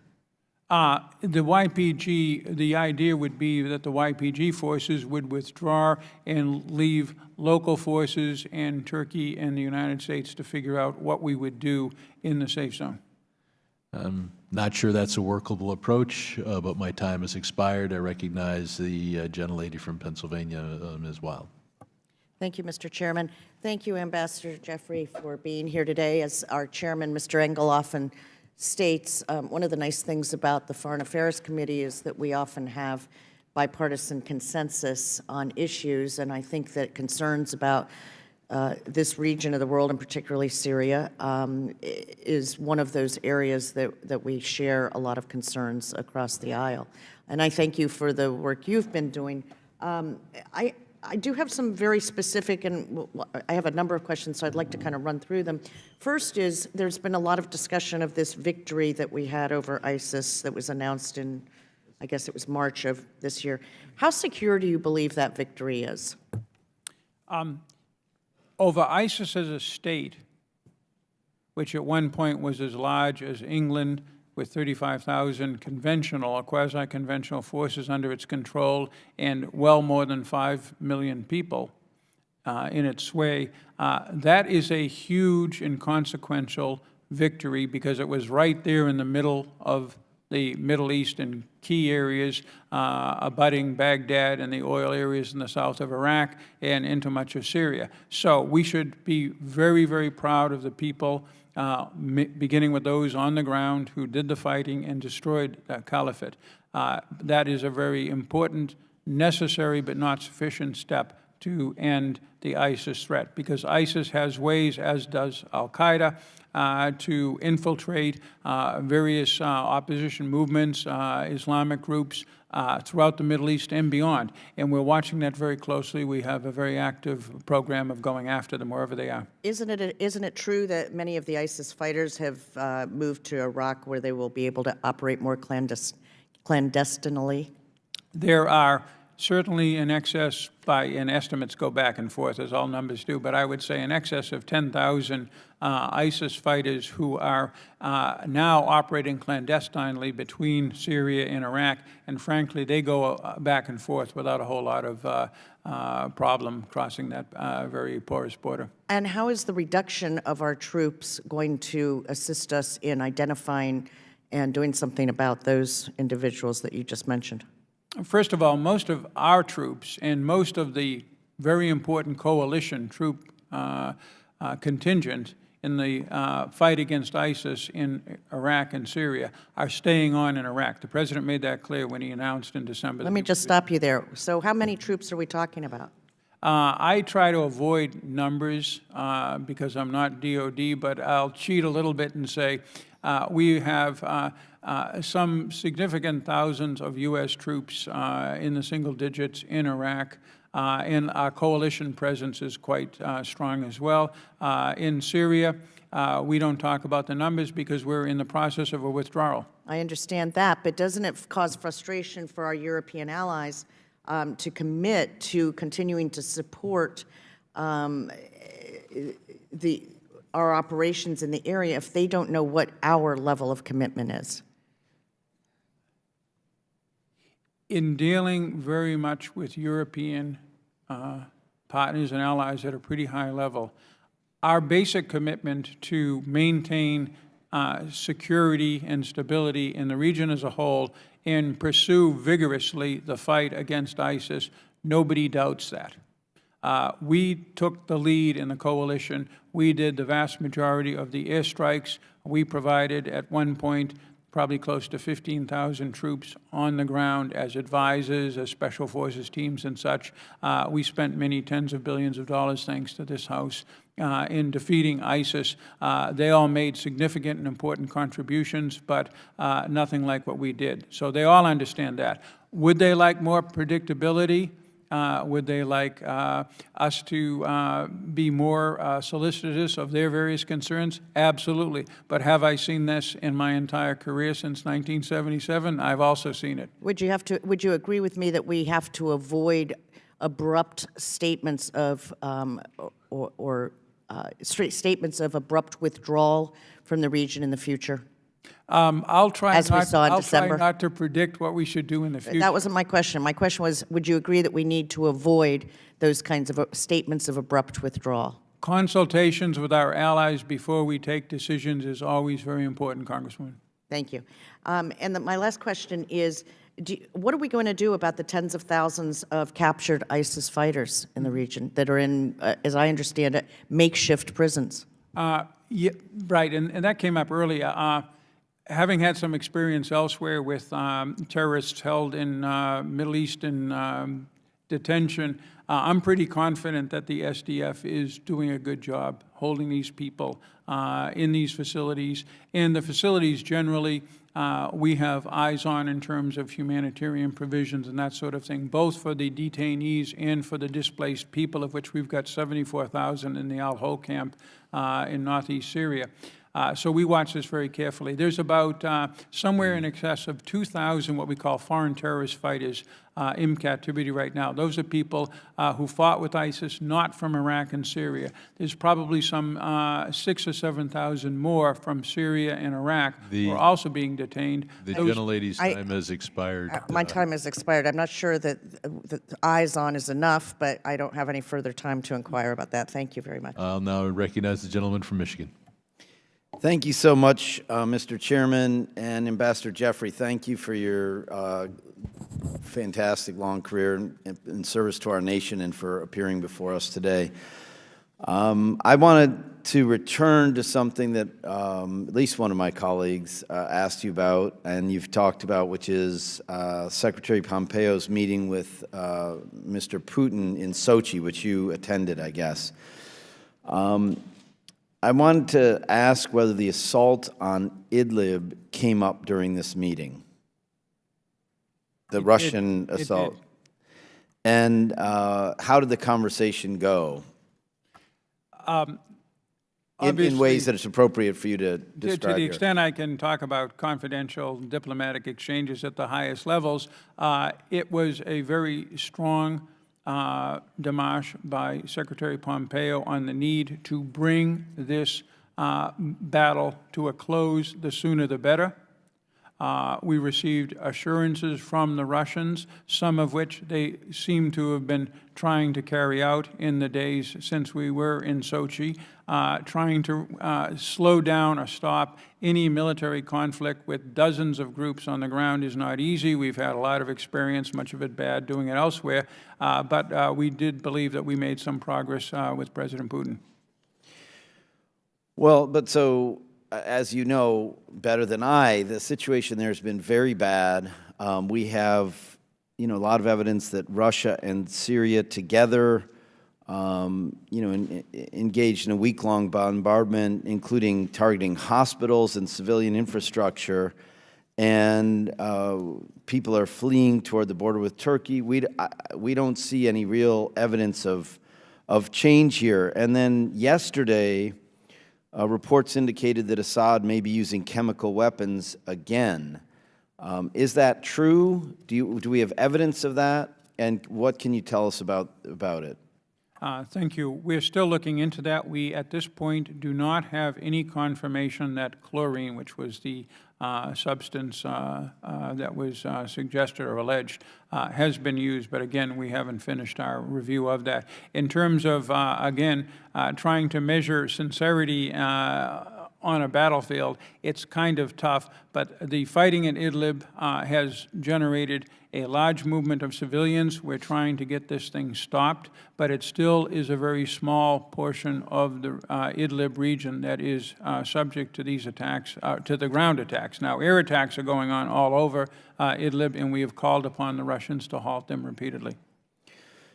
So it's very frustrating for us here to hear this. You, with Mr. Espaillat earlier, you were sort of going back and forth about what a mess this is and so forth. But this is a humanitarian disaster in a string of humanitarian disasters that have just devastated the people of Syria. What more can we do to stop this? Continue doing what we're doing.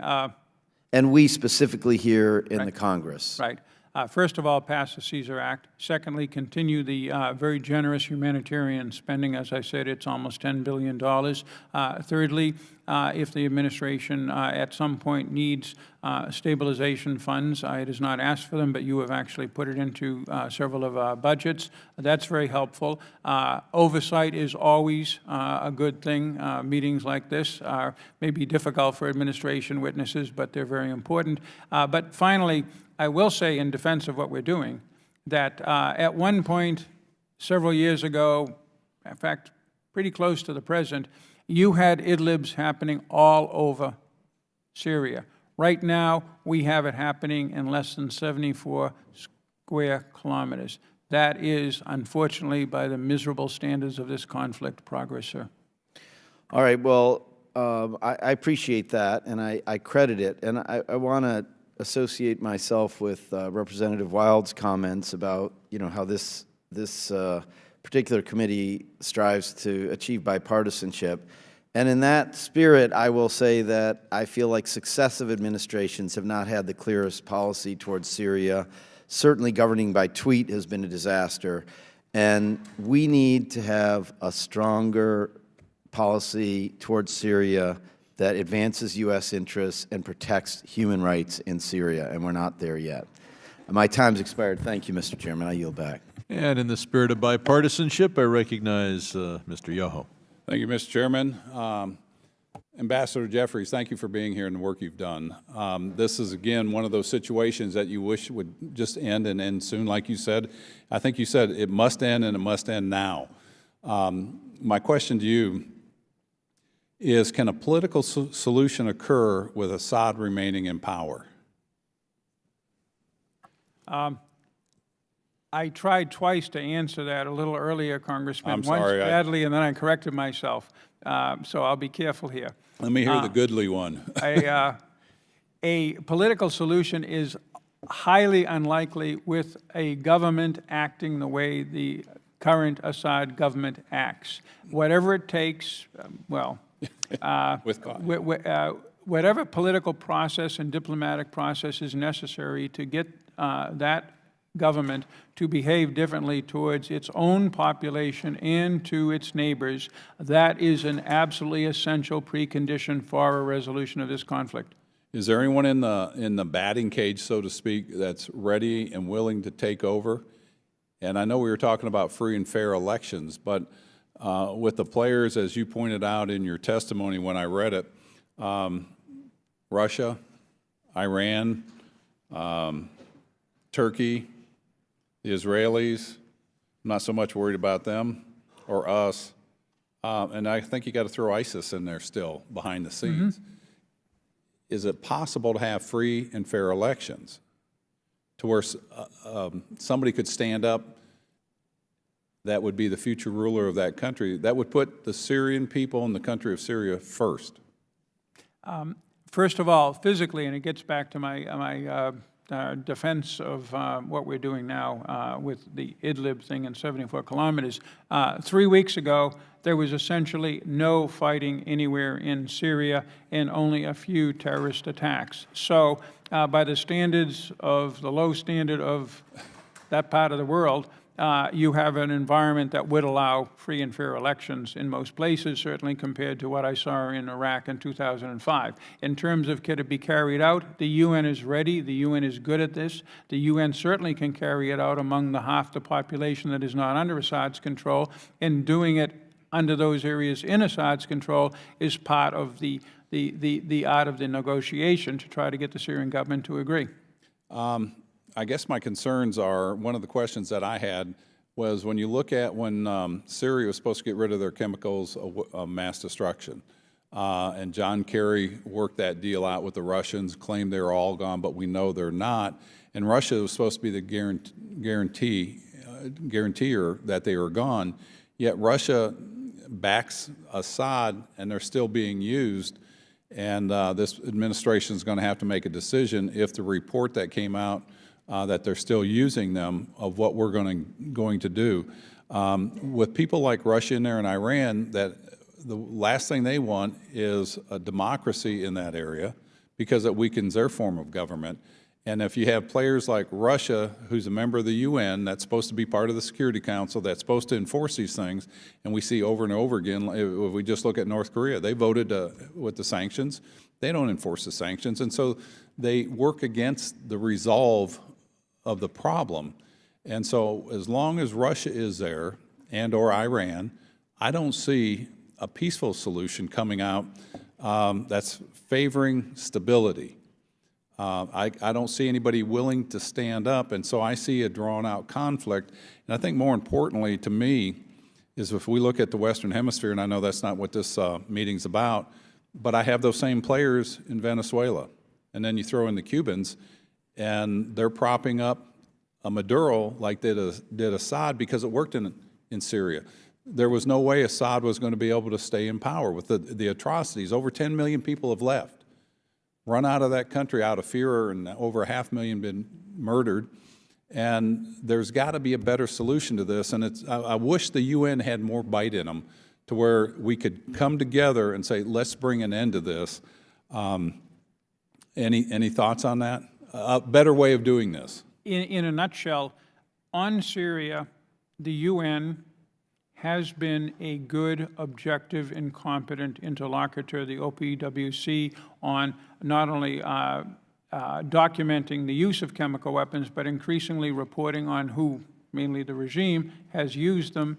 And again, the UN special envoys, the current and predecessors, have been very balanced. The teeth of the UN is something that the international community has to give to the UN, and that varies from issue to issue. On this one, the international community is about as united behind the UN for fixing Syria as I've seen it on any issue. But the problem, again, is getting Russia to go along, because Russia can block any progress in the Security Council. Yeah.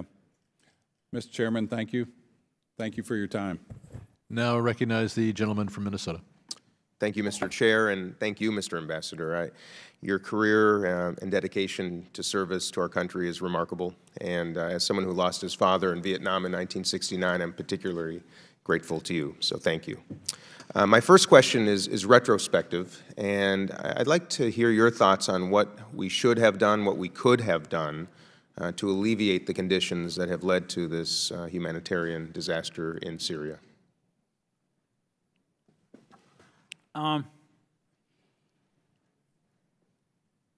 My focus, of course, is on looking forward.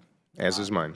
And what I try to do is to draw lessons from this and try to be as apolitical in doing them as I can, because I deal with different audiences with different backgrounds. The first one is America needs to play a leadership role as soon as possible. With a few delays, we got it with the defeat of ISIS. We mentioned Brett McGurk's work.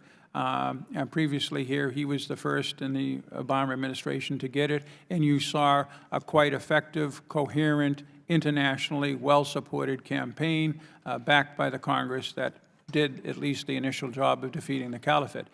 We have not had that same consistency, that same unity on the Syrian problem since 2011. We're trying to put it together now. That's why we're working with you. We're working with the international community. And again, I think we're making progress. Okay. Moving to the here and now, I'd love a concrete example or examples of how our policy has been successful so far, especially anything you may not have mentioned yet. Concrete examples. Yeah, I've been trying as hard as I have for the last hour to give you every single one I could think of. Anything we missed? I will start off with repeating myself.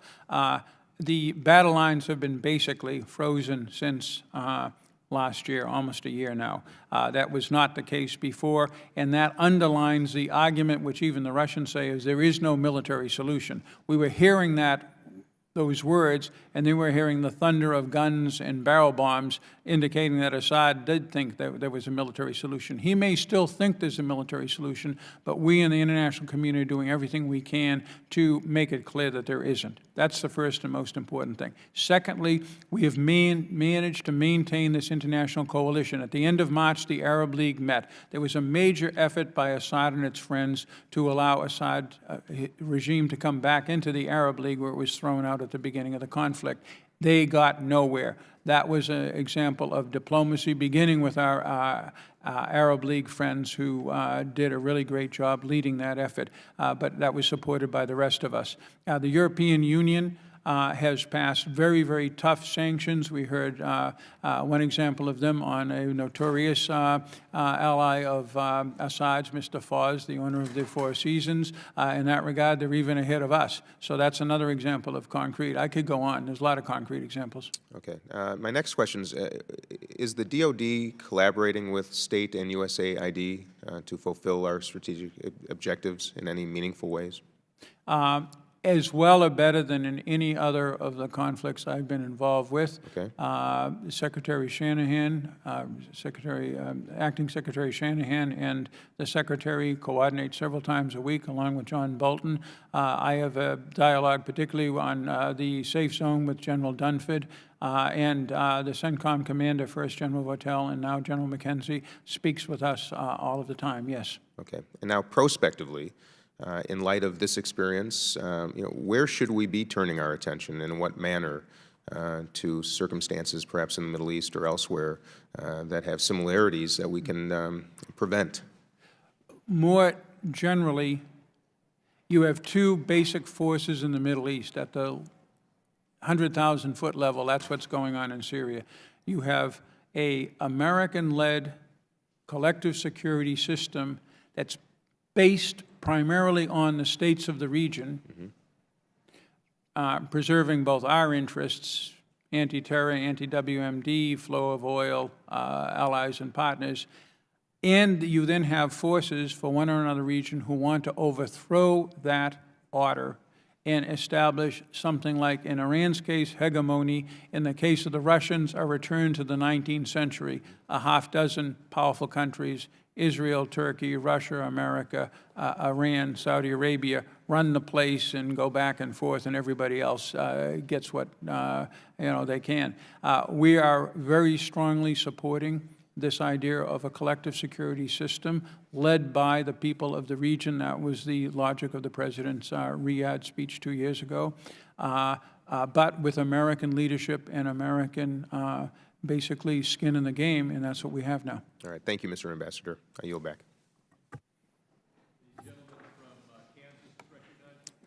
Thank you. Mr. Ambassador, thank you. Sir, hi. There you are. Turkey, what are Turkey's objectives with respect to Syria, and how strong is our dialogue with Turkey to coordinate our objectives compared to their objectives? Turkey's objectives are, like all of the countries indirectly involved on the borders of Syria, is to survive the horrific Syrian civil war. Turkey has been impacted, beginning with 3.5 million refugees, where Turkey has spent many tens of billions of dollars doing, by all standards, a commendable job taking care of these people that it's welcomed into its midst. Secondly, Turkey has a whole series of threats emanating from, or potentially emanating from, Syria. I've discussed the threat of in the Second Kandil Mountains, where the PKK to establish an offensive capability out of northeastern Syria, or elsewhere in Syria for that matter. Secondly, Turkey has a very strong enmity with the Assad regime that goes back to the beginning of this conflict. And Turkey has a traditional, we're talking about many hundreds of years, rivalry with Iran for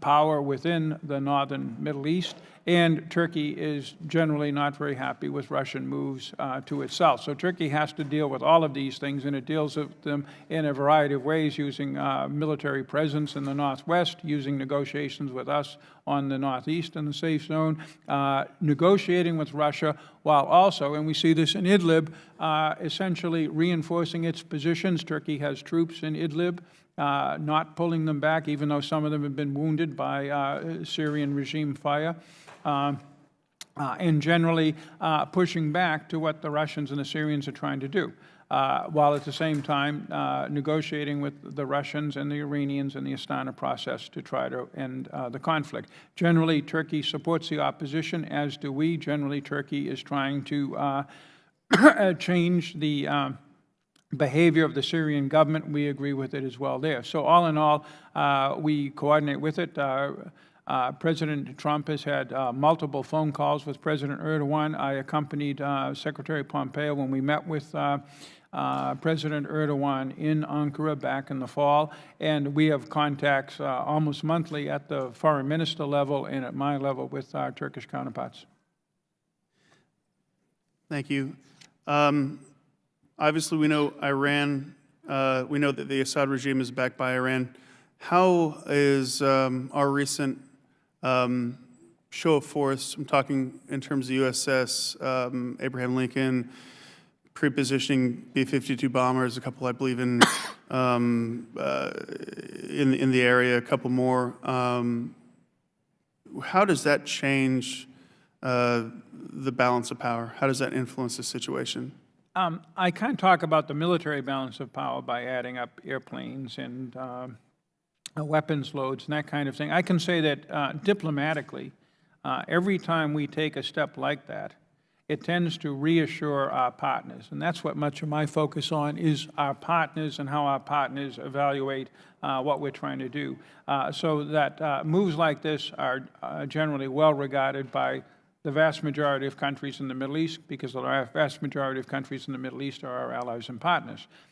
In terms of Iran's perception, we're still sorting this out. Acting Secretary Shanahan and Secretary Pompeo were up here yesterday going through this in great detail.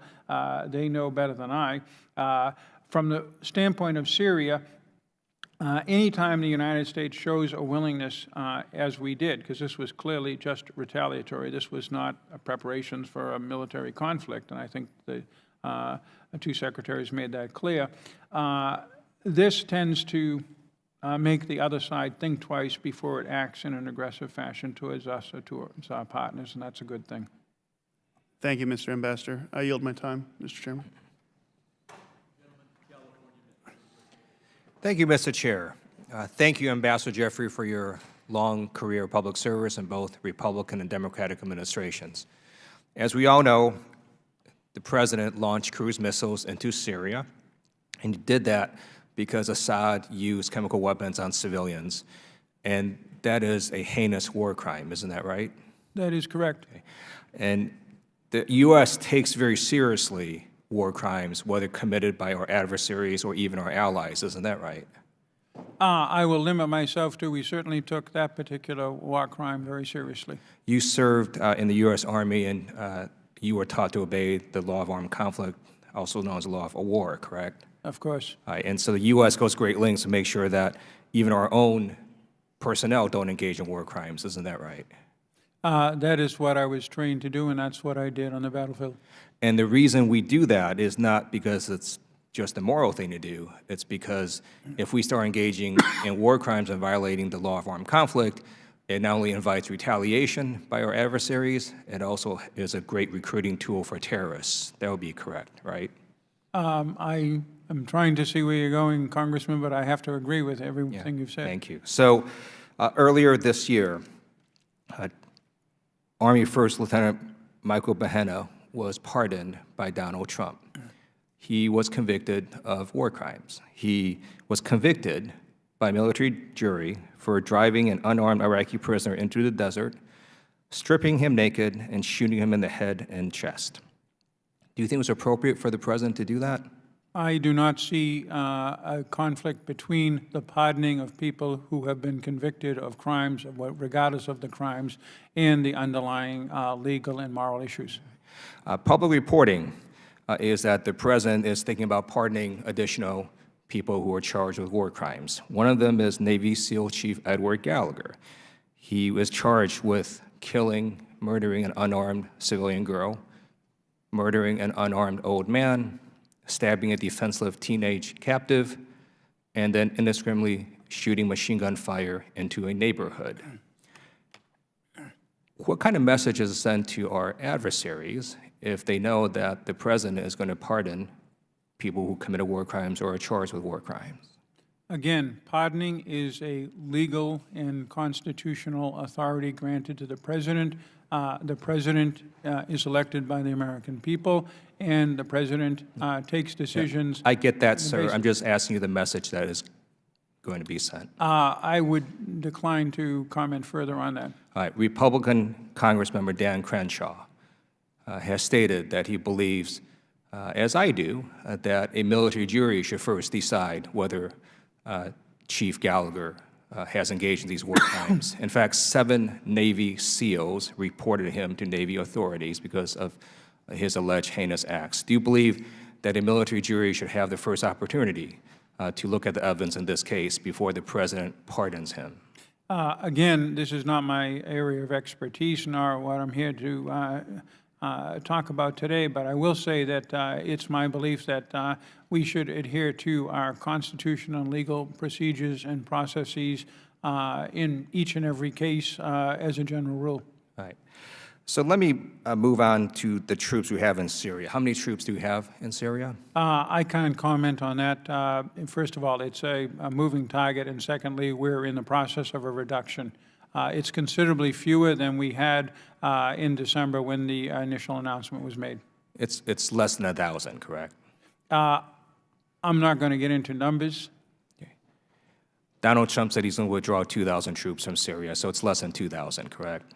It certainly has dropped from where it was when it began. I'm trying to dance around this without giving you a specific number, but you know what I'm trying to say. What is the mission of our troops? Our mission of our troops is to ensure the enduring defeat of ISIS and to maintain in that process stability and security in the Northeast and in the Al-Tanf area. And our troops are deployed in combat zones in Syria?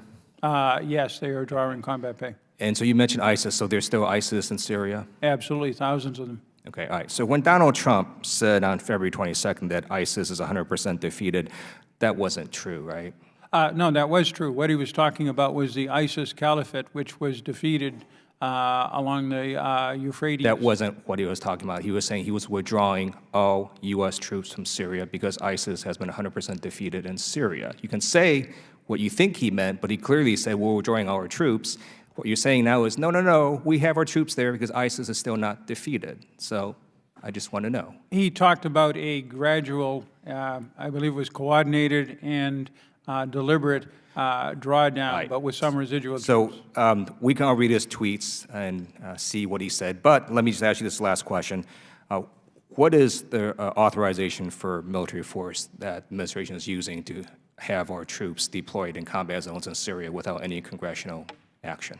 It is a congressional action based upon the 2001 authorization for the use of military force, further by the appeal to the UN under Article 51 of the UN Charter by the state of Iraq in 2014 for assistance and help from its partners, one of whom under the Strategic Framework Agreement the U.S. is, a memorandum of understanding written at that time between the two governments, and U.S. engagement on the ground first in Iraq, and then because the threat to Iraq was coming across the border from ungoverned areas of Syria into Syria. That is the basis for the authorization, Congressman. The time of the gentleman has expired. I think the Founding Fathers would find it absurd to think that an action by the United Nations could shift powers from Article 1 to Article 2 of the U.S. Constitution. I recognize the gentlewoman from Pennsylvania. Thank you, Mr. Chair, and thank you very much for coming today. My questions largely have to do with the displaced populations in Syria. Countries throughout the region have shouldered the brunt of the Syrian conflict and have absorbed more than 5 million refugees, and that obviously puts enormous economic pressure and strain on these countries politically and as well. And I'm just wondering, what is the U.S. doing to support those communities that are hosting all of these refugees, particularly to reduce tension and ensure that the refugees aren't pushed back into the country prematurely?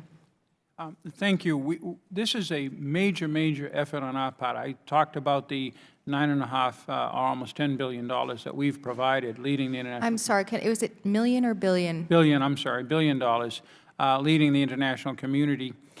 Secondly, we watch very closely. I can't get into the diplomatic discussions, or I would more say debates or disputes we have to ensure exactly that nobody is pushed back against his or her will into the arms of that awful regime. And the regime itself and some of its supporters have been trying to do that. There were at times plans for an international conference to encourage people to return and encourage states to have their people return. Our position is people have to decide themselves. It has to be voluntary, it has to be dignified, it has to be safe, and either the UN organs or other international agencies have to provide information on where they would be going back to. We have a whole series of criteria, and I can assure you of the various things we do at varying levels of competence and aggressiveness. This is pretty high. So you can't provide any examples or detail on how we are, in fact, making sure that those folks are able to stay? That would require criticizing countries with whom we have friendly and close relationships, and would abuse the trust they have in us. I will say that we have very tough conversations with a number of countries, and so far they have recognized not only our interests, but their obligations under various UN and other international treaties and humanitarian provisions. Are you able to elaborate at all on what we're doing specifically for women and children refugees in that region? The programs that we have, that is the almost $10 billion, and we can get the specific information to you, has very specific provisions, very specific programs for women, children, people who have health problems, and that sort of thing. That is simply part of the system that we and our agencies and partners who actually deliver the aid set up for us. I would love to have that further information if that would be possible. Okay. My second question has to do with the humanitarian issues as well, and the fact that we effectively, the President's 2020 budget zeroed out the economic support and development for this area. $130 million was originally, and now in fiscal year 19, now nothing. How do you request cutoff and reconcile that with asking people in other parts of the world to support this really important area? And who else do you think will pay for that? As one of the people who goes out and does that, I have no moral, political, or diplomatic pains of consciousness doing it, and I'll tell you why. Think of what we have done in this conflict. $10 billion of humanitarian aid, and that money, thanks to you as much as to the administration, is continuing to flow. Diplomatic leadership of this conflict, of the efforts at least to end this conflict, and military action and presence to defeat ISIS in the Iraq-Syria area. Those are all major steps that we have made. What the administration is saying is, as we have with the troop drawdown in northeast Syria, as we do with stabilization funds, is can't somebody else step up and do at least some of this? We're only 17% of the world's economy, and so why don't others? And in fact, others do. Germany, Saudi Arabia, the UK, and the United Arab Emirates provided over $300 million of stabilization funding in 2018 for the Northeast. We just had a stabilization So just conference. to be clear, you said you don't have any moral hesitation to zero out that line item. I have no moral hesitation in asking other countries to do more and the American and us public to do to nothing. do less. I absolutely do not. And how would you ask other people to do that if we are, in fact, the leaders of the world? And here in this committee, in this hearing, we've heard that over and over again. When we leave, we've created a vacuum. We're the leaders, the beacon on the hill, the shining light, that we go to zero and expect that we're going to find it from other people. I just don't understand how we can be the moral leaders of the world. I think it's not difficult because we're not going to zero in the Syrian conflict. We are still, again, by far the largest contributor to the most important funds program, which is humanitarian assistance. That's a separate category than stabilization funds. We are number one in terms of the military effort we have made in Syria and in Iraq for the defeat of ISIS, and everybody knows that, and nobody else could have done that. Frankly, other countries could have come up with the $10 billion, but nobody could have come up with the military effort. So in this one area, this administration has said, can't others provide a few $100 million for stabilization? It's a good question, and they are. I'm sorry that I've run out of time, but I do believe that it is a real question for what the messages that we're sending to the world and specifically to our allies when we do things such as this. And I appreciate your time, sir, and I yield back. The gentleman from Massachusetts is recognized. Thank you, Mr. Chair. And thank you, Ambassador, for your service, as always. We touched on the importance of working with our European allies in terms of the military part of this, in terms of the intelligence, which is extraordinary. But on February 16th, President Trump just tweeted out a message saying, to Britain and France and Germany and other European allies to take back your 800 ISIS fighters that we captured in Syria and put them on trial. Caliphate's ready to fall. The alternative is not a good one, in that we'll be forced to release them. Now, I happened to be in Europe at that time, and I've got to tell you, when this tweet came out, our Codel, included the speaker, was just deluged with the press as we were going meeting with leaders.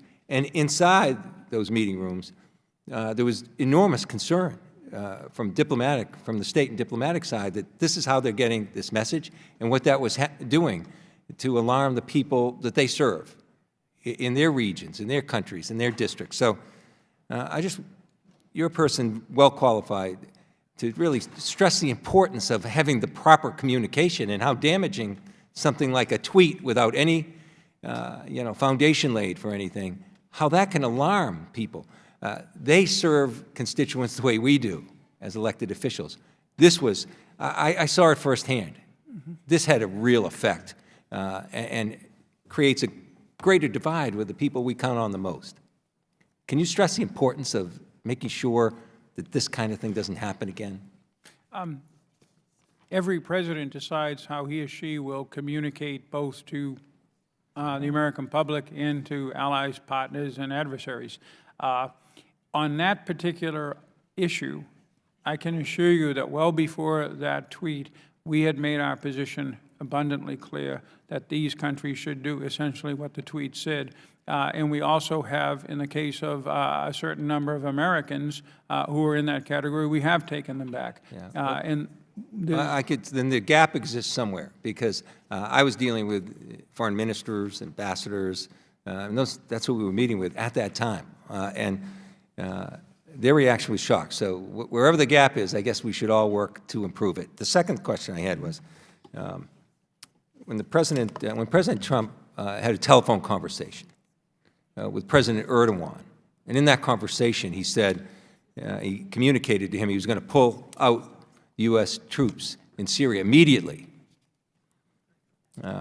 What I noticed during that period is this.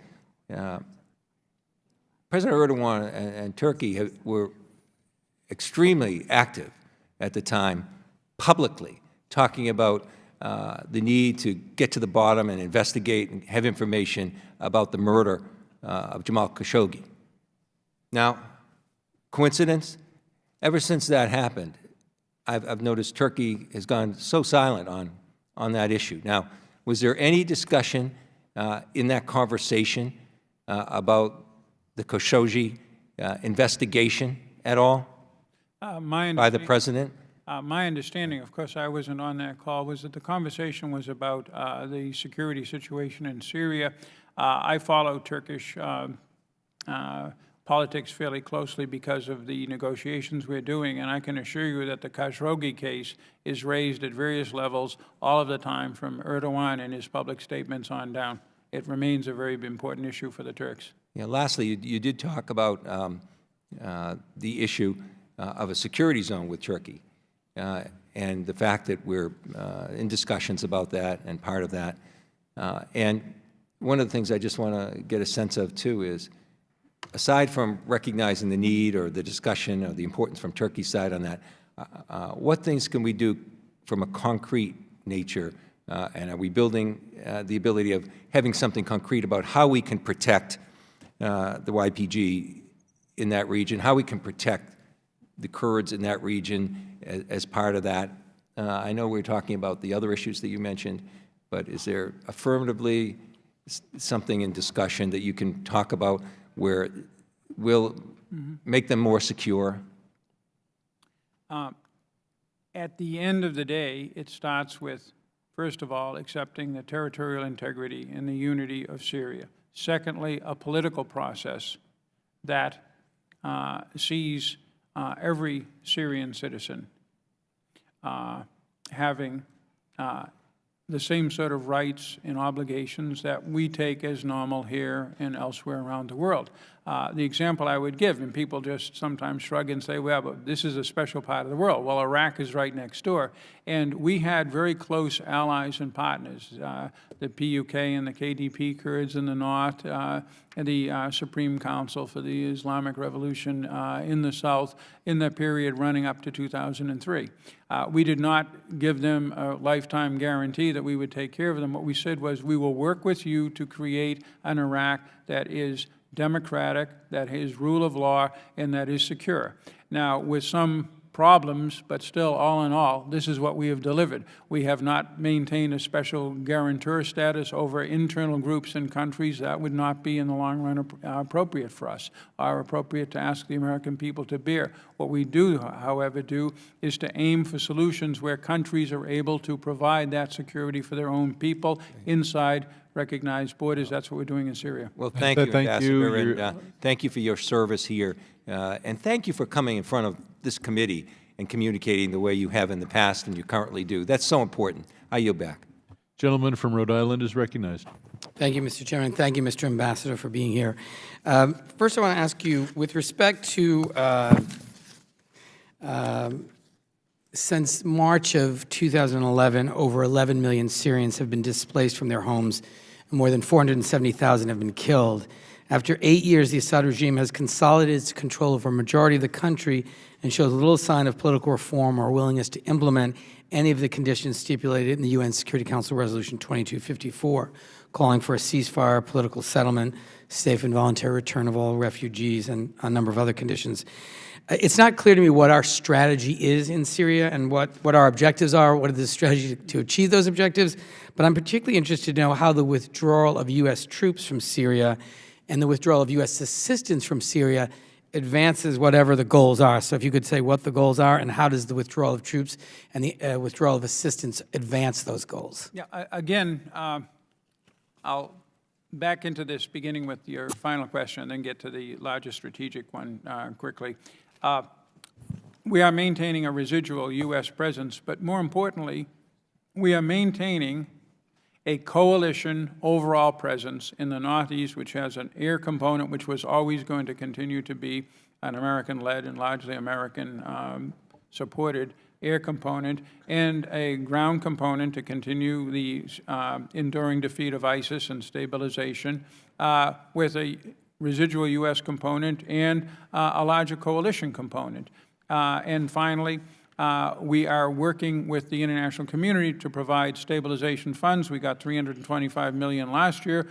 We have pledges right now of somewhere between $140 and $180 million, and we're looking for other ways to fill the gap to probably $300 million more this year. So we're not abandoning anything. We're shifting the focus from an exclusively American-funded, American boots on the ground, or largely American boots on the ground, to a more balanced, and there's nothing wrong with that as national policy. That's burden sharing. Every administration for decades has pursued it. In terms of the overall strategy, very basically, as I indicated earlier, a step-by-step implementation of the ceasefire, demilitarization, and political process under the UN control, of the UN aegis as the facilitator under 2254, which everybody, including Russia, agreed to, or until we can convince everybody, and it's hard to convince Assad to do this, then we will continue the maximum pressure campaign that is diplomatic and economic and financial. Thank you, Mr. President. You mentioned our effort to defeat ISIS, and I think you will agree the most important U.S. ally in Syria has been the Syrian Democratic Forces, which has been fighting ISIS with some success. Their region includes Afrin, a city that has seen horrific human rights abuses committed by Turkish-backed forces and the Turkish military itself. Turkey is still occupying Afrin, and over 250,000 people have been displaced. And so I have really two questions. How do you propose the U.S. government promote peace negotiations between the SDF and Turkey when Turkey is still occupying Afrin? And you also mentioned in your earlier testimony that you would propose the creating of a safe zone, but that would require the YPG to leave the area. And I wonder, how is that possibly to be executed? Like, under what circumstances is that even conceivable?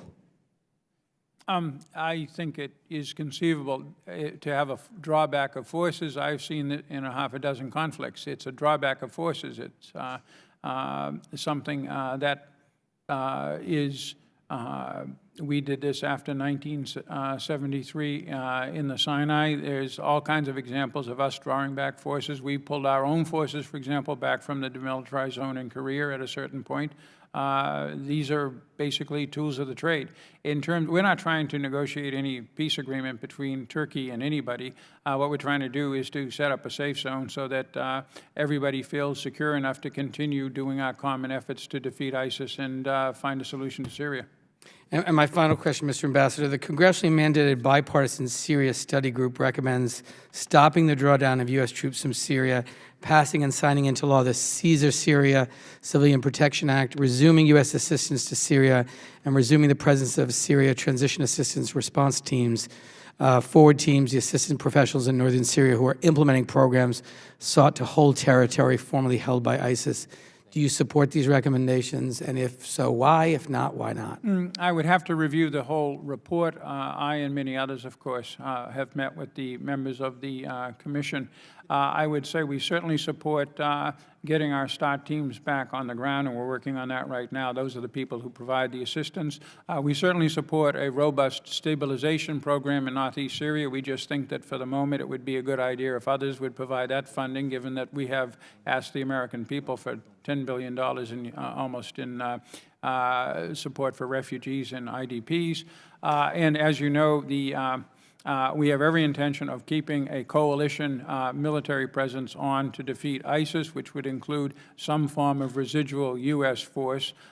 So I think that we're meeting the spirit of that recommendation as well. So while there's some, again, I would have to look at the details of their recommendation. I think that we may be pursuing slightly different tactics, but all in all, their overall objectives are ones that we're probably pretty much consistent with. Thank you, Mr. Ambassador. I yield back, Mr. Chairman. Thank you, Mr. Cicilline. Mr. Burchett. Thank you, Mr. Chairman. Thank you, sir, for being here. There have been several reports that Iran is utilizing their soft power in Syria. And by that I mean Iran is building Shiite meeting halls, mosques, and schools to replace Sunni communities with people who are friendly to the Assad regime and to Iran. Do you feel like that's reversible? First of all, we have seen similar reports. Most anything in this world, Congressman, if you have enough time and effort, is reversible, other than death. But I think that— Are you meaning money or time and effort? Does that equal money? I'm not sure. All of the above. I think Yes, that sir. this is a really big problem. I think it is a problem not only for us, which it is, and for Syria's neighbors, beginning with Israel. This is a problem for the Assad regime and for the Russians. It's one of the areas where we warn everybody, watch what you're getting in this country. Okay. Do you think that there's something that the State Department can do that can, or they can implement to deter and impede Iran's goal of winning, as they say, the hearts and minds of the Syrian people? We have, first of all, we have various programs for those people who have fled Assad.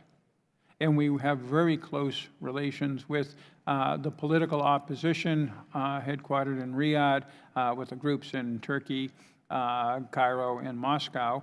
And we maintain contacts with all sorts of Syrians. We have a lot of people doing that. And we have various, both in the context of the enduring defeat of ISIS, but also in terms of our overall policies towards Syria. We have various outreach, public outreach measures. We could always do more, though. You say public outreach. I'm curious, what does that mean? Well, working with the media, working with, we have a center, for example, that responds to extremist Islamic propaganda throughout the Middle East. We have a operation in London that is specifically focused on countering ISIS propaganda. So there are many such activities like this. Okay. Could you comment on the situation in the Sunni Arab areas under control of the Syrian Democrat forces, the SDF? And do the Sunnis resent living under SDF control? And if so, could this allow ISIS to stage a comeback?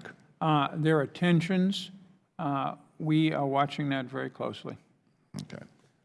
Thank you, Mr. Chairman. I yield back the remainder of my time.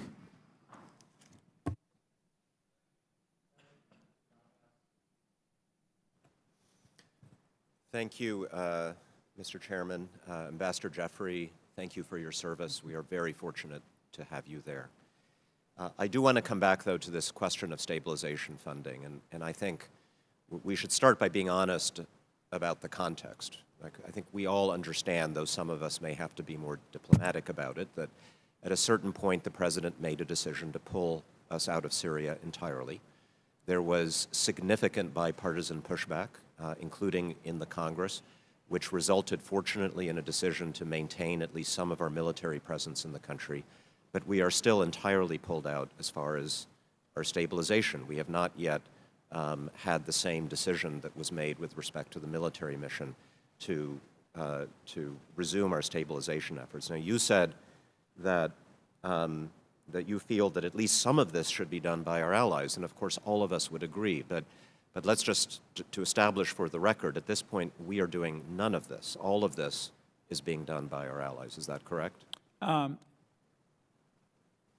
would have to check. We put about almost $1 billion of stabilization funding into Syria and in the Northeast, which is what we're talking about now, roughly $220 million. I would have to, of course, go back and check. You know accounts in the federal government. We may be still spending money that's from 2016. But basically, the bulk of our funding, and we're running low on it, is from the $325 million that we received primarily from those 4 countries I named earlier. Right. But I have no, how should I say, diplomatic or moral or political problem with us deciding in a certain campaign, given our global presence and importance, of turning to our collective allies and partners whose GDP and total forces under arms are several times ours worldwide, and saying, in this specific area, we want you to do more for funding, we want you to do more to put boots on the ground. More, yes, there's a difference. Of course, we all want them to do more. I know. But the point is we are not doing, yes, we're spending old money, but there's no new money. Stabilization funding was suspended. The START team pulled out in December, as I understand it. Is that correct? We're trying to get it back in. They were pulled out not for financial, but for security reasons. Okay, well, that's good to know. A significant share of the foreign funding is provided by Saudi Arabia and the UAE. Do Saudi Arabia and the UAE have the same interest as ours in Syria? They certainly do not put any conditions on their funding other than that it be spent wisely. Their overall goals for Syria are very closely aligned to ours, and we've seen this in the Arab League decision on Syria not coming back, for example. Well, according to the OIG report on stabilization funding, stabilization activities such as reconciliation, social cohesion, community dialogue, and civil society capacity building are not covered under the funding provided by Saudi Arabia and the UAE. So, of course, they're happy to fund bricks and mortar, but the things that we were doing and that we are best at in terms of actually working with the Syrian people to build democratic governance, humane, human rights respecting, women's rights respecting government, it doesn't seem like the Saudis are interested in that. So isn't there a significant cost to our interest in subcontracting stabilization to countries that do not share our values and interests? As a general rule, you have a point, Congressman. That is, if you turn to other countries to provide the funding for a stabilization program, particularly as we still have the administrative structure, the START teams to do it, you're going to get a different perspective than ours. If you want to have the specific American goals supported, then that's an argument for providing some U.S. funding or finding other countries. For example, we've also turned to Germany and the UK. They have a very similar view of that kind of the usefulness of the utility of that sort of program as we do, and that's where we're getting some of the funding for those programs. Well, good, and we have provided funding, as you know. Right. In fact, we funded the Relief and Response Fund, which is specifically designed post-ISIS stabilization. My understanding, at least as of April 5th, that not a single dollar of the $500 million that we provided in FY18 or of the $200 million we provided in 2019 for this fund has been notified to Congress. That was explicitly tied to stabilization in Syria. Do you expect that's going to be notified sometime soon? We are looking into that question. A diplomatic answer. Please. A correct answer. Well, we hope to see that soon because this was money that we specifically provided for this purpose, precisely because we agree with you that if we want this program to be managed according to our interest and values, we should be funding some of it, even if we, of course, ask our allies to do more. We'll take that back, Congressman. Thank you, sir. Thank you. Mr. Costa. Thank you very much, Mr. Chairman, for your patience and for this important hearing. Mr. Ambassador, I may remind you that we first met, I believe, in 2011 in a very interesting meeting with Prime Minister Maliki that we can talk about later. But perhaps not. I remember that meeting. right, no, so do I, perhaps not. Thank you for your service to our country. And without being redundant, I had to depart for another hearing when one of our colleagues was talking about what a mess we have in Syria and how you inherited this mess. Without being redundant, I guess my view of Syria is that it's a series of proxy wars that are taking place concurrently. And we know that that has occurred throughout the history of mankind. And with one could, say that there's maybe as many as 4 proxy wars that are taking place there concurrently. And as we look for a way out of this conundrum and the difficult job that you have, I believe that nations ultimately do what they believe is in their own interest. So can you describe it in this way to me? What are the threads of your efforts that lead you to believe that there are some concurring interests among the nations that are most interested there, i.e. Russia, of course Syria that's engaged in the civil war, Israel, Iran, and other Sunni nation states that lead us to a way to figure out of this conundrum? What are the concurring interests? Thank you for raising this. Since I was a teenager during the Vietnam era, this question has come up of our role in the world.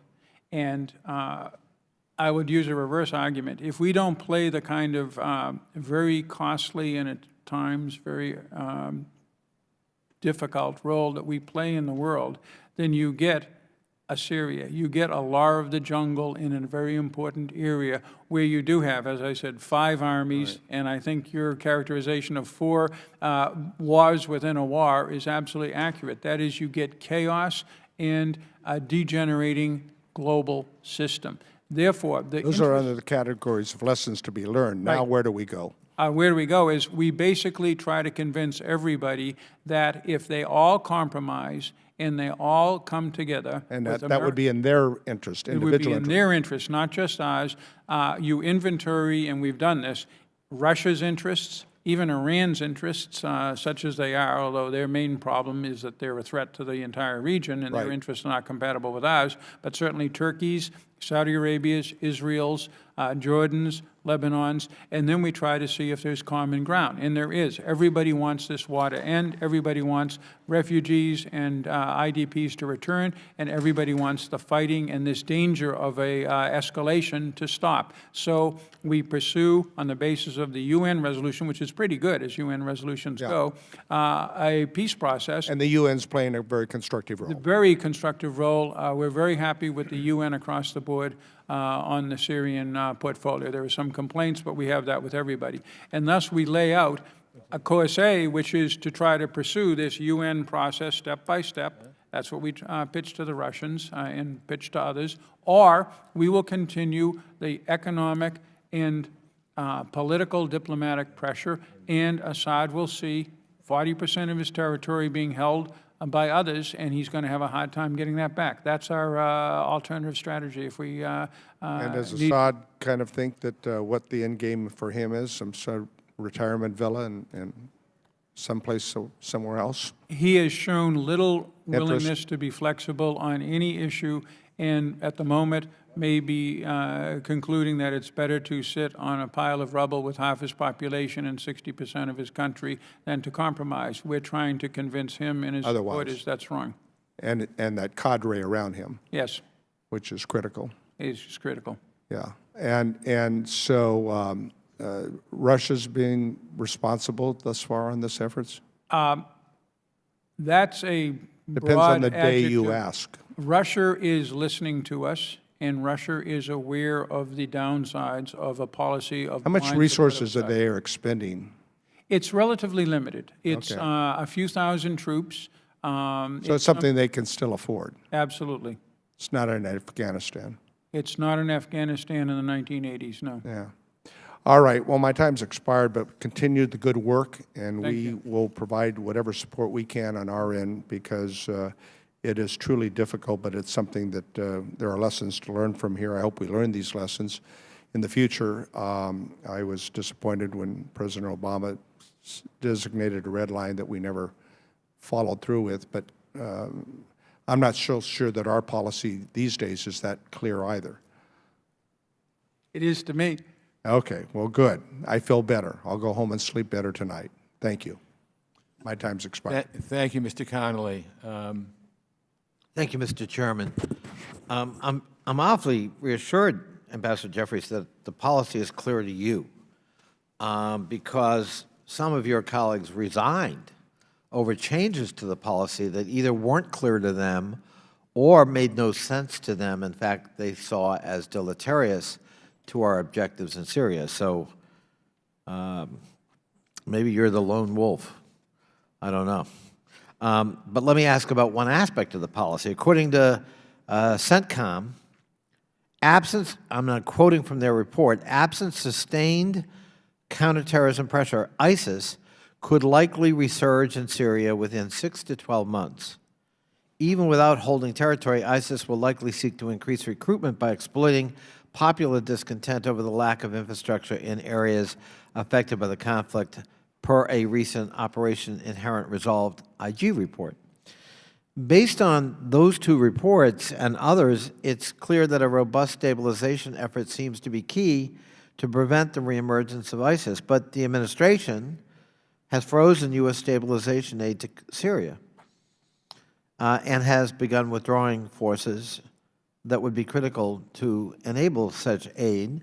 How do we square that with our goal to prevent ISIS from resurging? First of all, I agree with the CENTCOM assessment. ISIS is still there in the northeast and throughout Syria. What they're talking about is an expansion of ISIS influence, even if it doesn't hold territory, and it sees that correctly as a threat. In terms of our stabilization, again, we have stopped our stabilization funding, but we have reached out and last year received $325 million worth of stabilization funding from other countries, notably Saudi Arabia, the Emiratis, Germany and the UK, and others as well. And we're doing the same thing this year. We have pledges for Iraq and Syria of $450 million. So your view is others can do it, we don't need to? Well, we're doing it, for example, in Iraq. We just pledged at the same stabilization conference $100 million for Anbar province alone. Again, this and the last administration have put up almost $10 billion for humanitarian assistance for Syrian refugees and IDPs.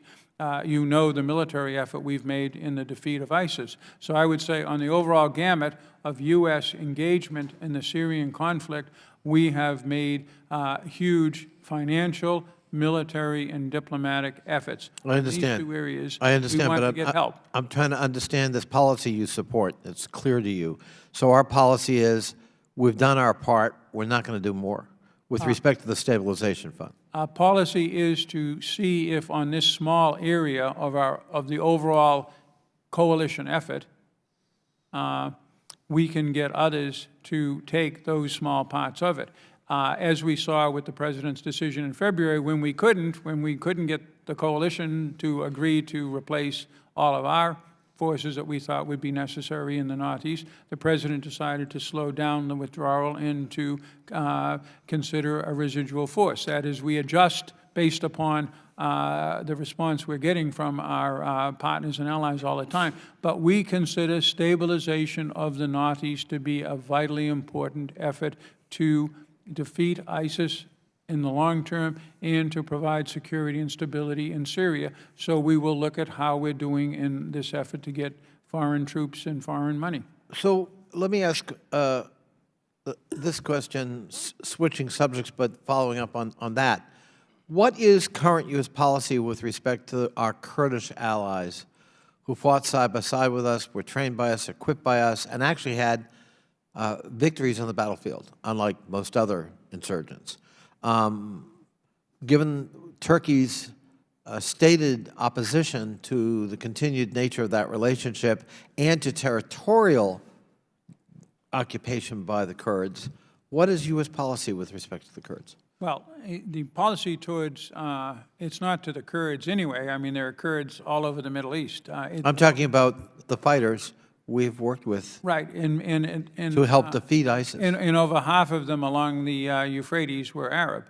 It's a combined force, the SDF, and that's what we deal with. We deal with the SDF as a military partner in the fight against ISIS and the stabilization of the region. We don't have a political agenda with them other than we are in an area that they control administratively and militarily, and so we have to have reasonable relationships with them, which we do, and we have a debt to them for having fought with us against ISIS. Those are two important things. But we don't have a political future that we offer for them. The political future we offer for them is the political future we offer for everybody in Syria, which is under 2254, a democratic, peaceful, and reasonable If I could just follow up to clarify, Ambassador Jeffries. So the Turks have insisted that in territory, towns and parts of regions hard fought for and won by our Kurdish allies, coalition allies, that they need to vacate that land because it's too close to the Turkish border, or else the Turks would militarily intervene. Does the United States have a point of view about that? The point of view we have is that, first of all, we do not want anybody threatening Turkey, and there is a long history of Turkey not watching what happens on the other side of its border and being dramatically and existentially threatened since 1984. We take that into consideration. We also take into consideration, again, our debt to the SDF, and thus our concern that we have a compromised way forward, which is what we're trying to do with both the SDF and the Turks right now. I think I'm going to spend months trying to decipher that answer. I know. Congratulations, you're a very successful diplomat.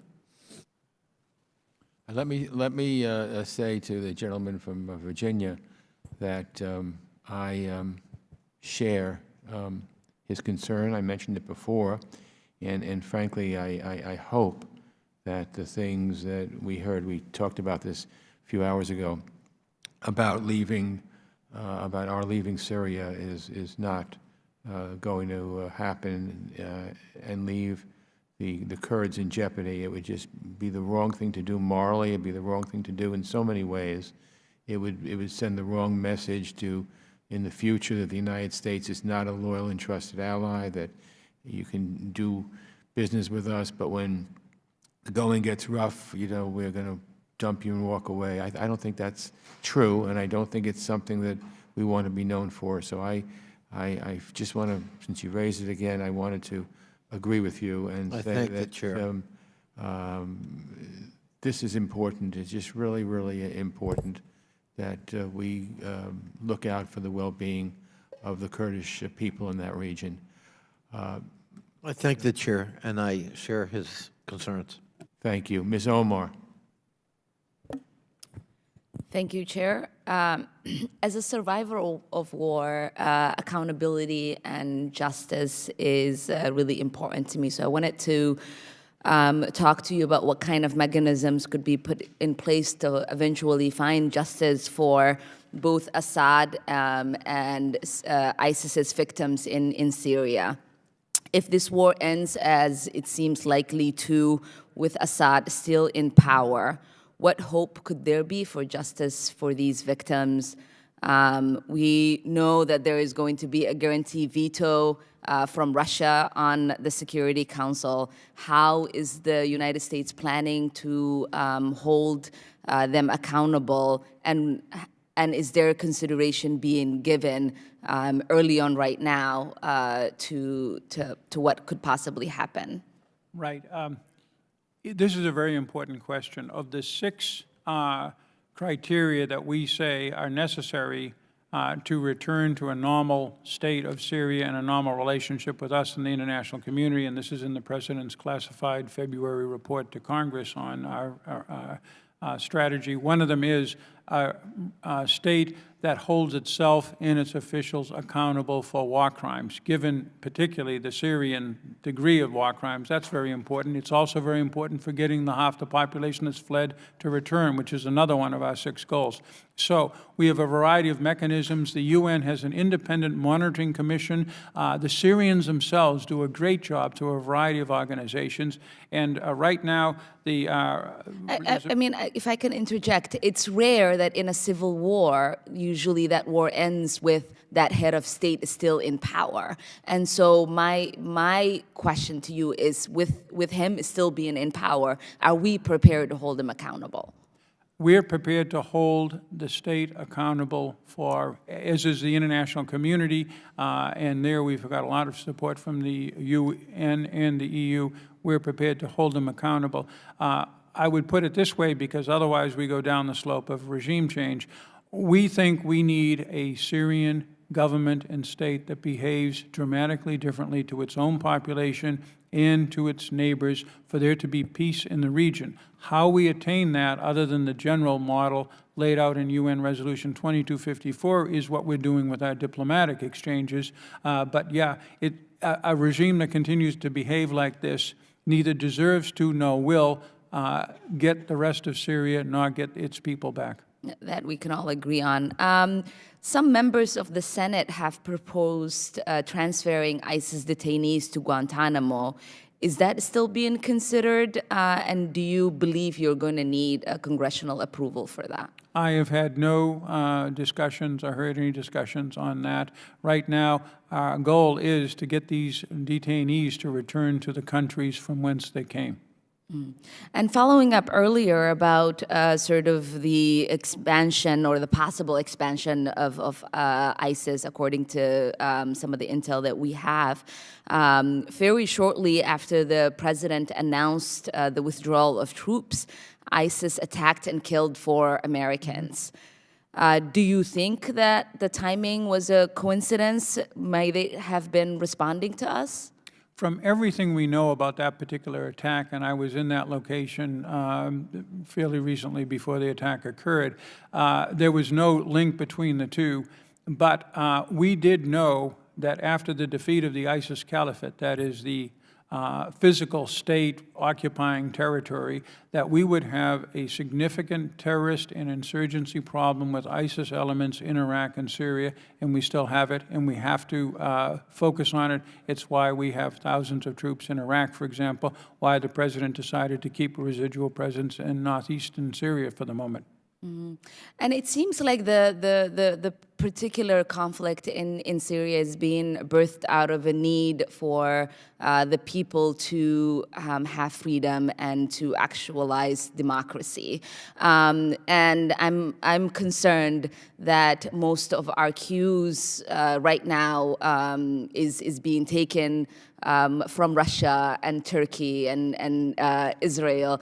And so I'm wondering if that sort of is a counter message to what we say we are interested in achieving in Syria. Before I did Syria, I spent a decade doing Iraq, and believe me, in this chamber there was a lot of understandable skepticism about us bringing democracy to Iraq. Well, first of all, we didn't bring it. The Iraqis wanted it. And in the end, they have a constitutional democratic system. It has its faults, but it'll stand up pretty well in that regard. I think the Syrian people, when they marched in 2011, wanted the same thing, and they still want the same thing, and the UN, with our strong support, is committed to giving it to them through free and fair elections monitored by the UN, including the diaspora. That's half the country. If we can have an election like that, I think the people will be able to speak their will. That's wonderful, Ambassador. I believe democracy should not be given. They should be earned by the people, and we should be in partnerships with them. So I appreciate you for being here and for updating us. I yield back. Thank you. Gentlewoman yields back, and Ambassador, we're now at the end, and I want to say personally thank you for excellent testimony and for excellent knowledge.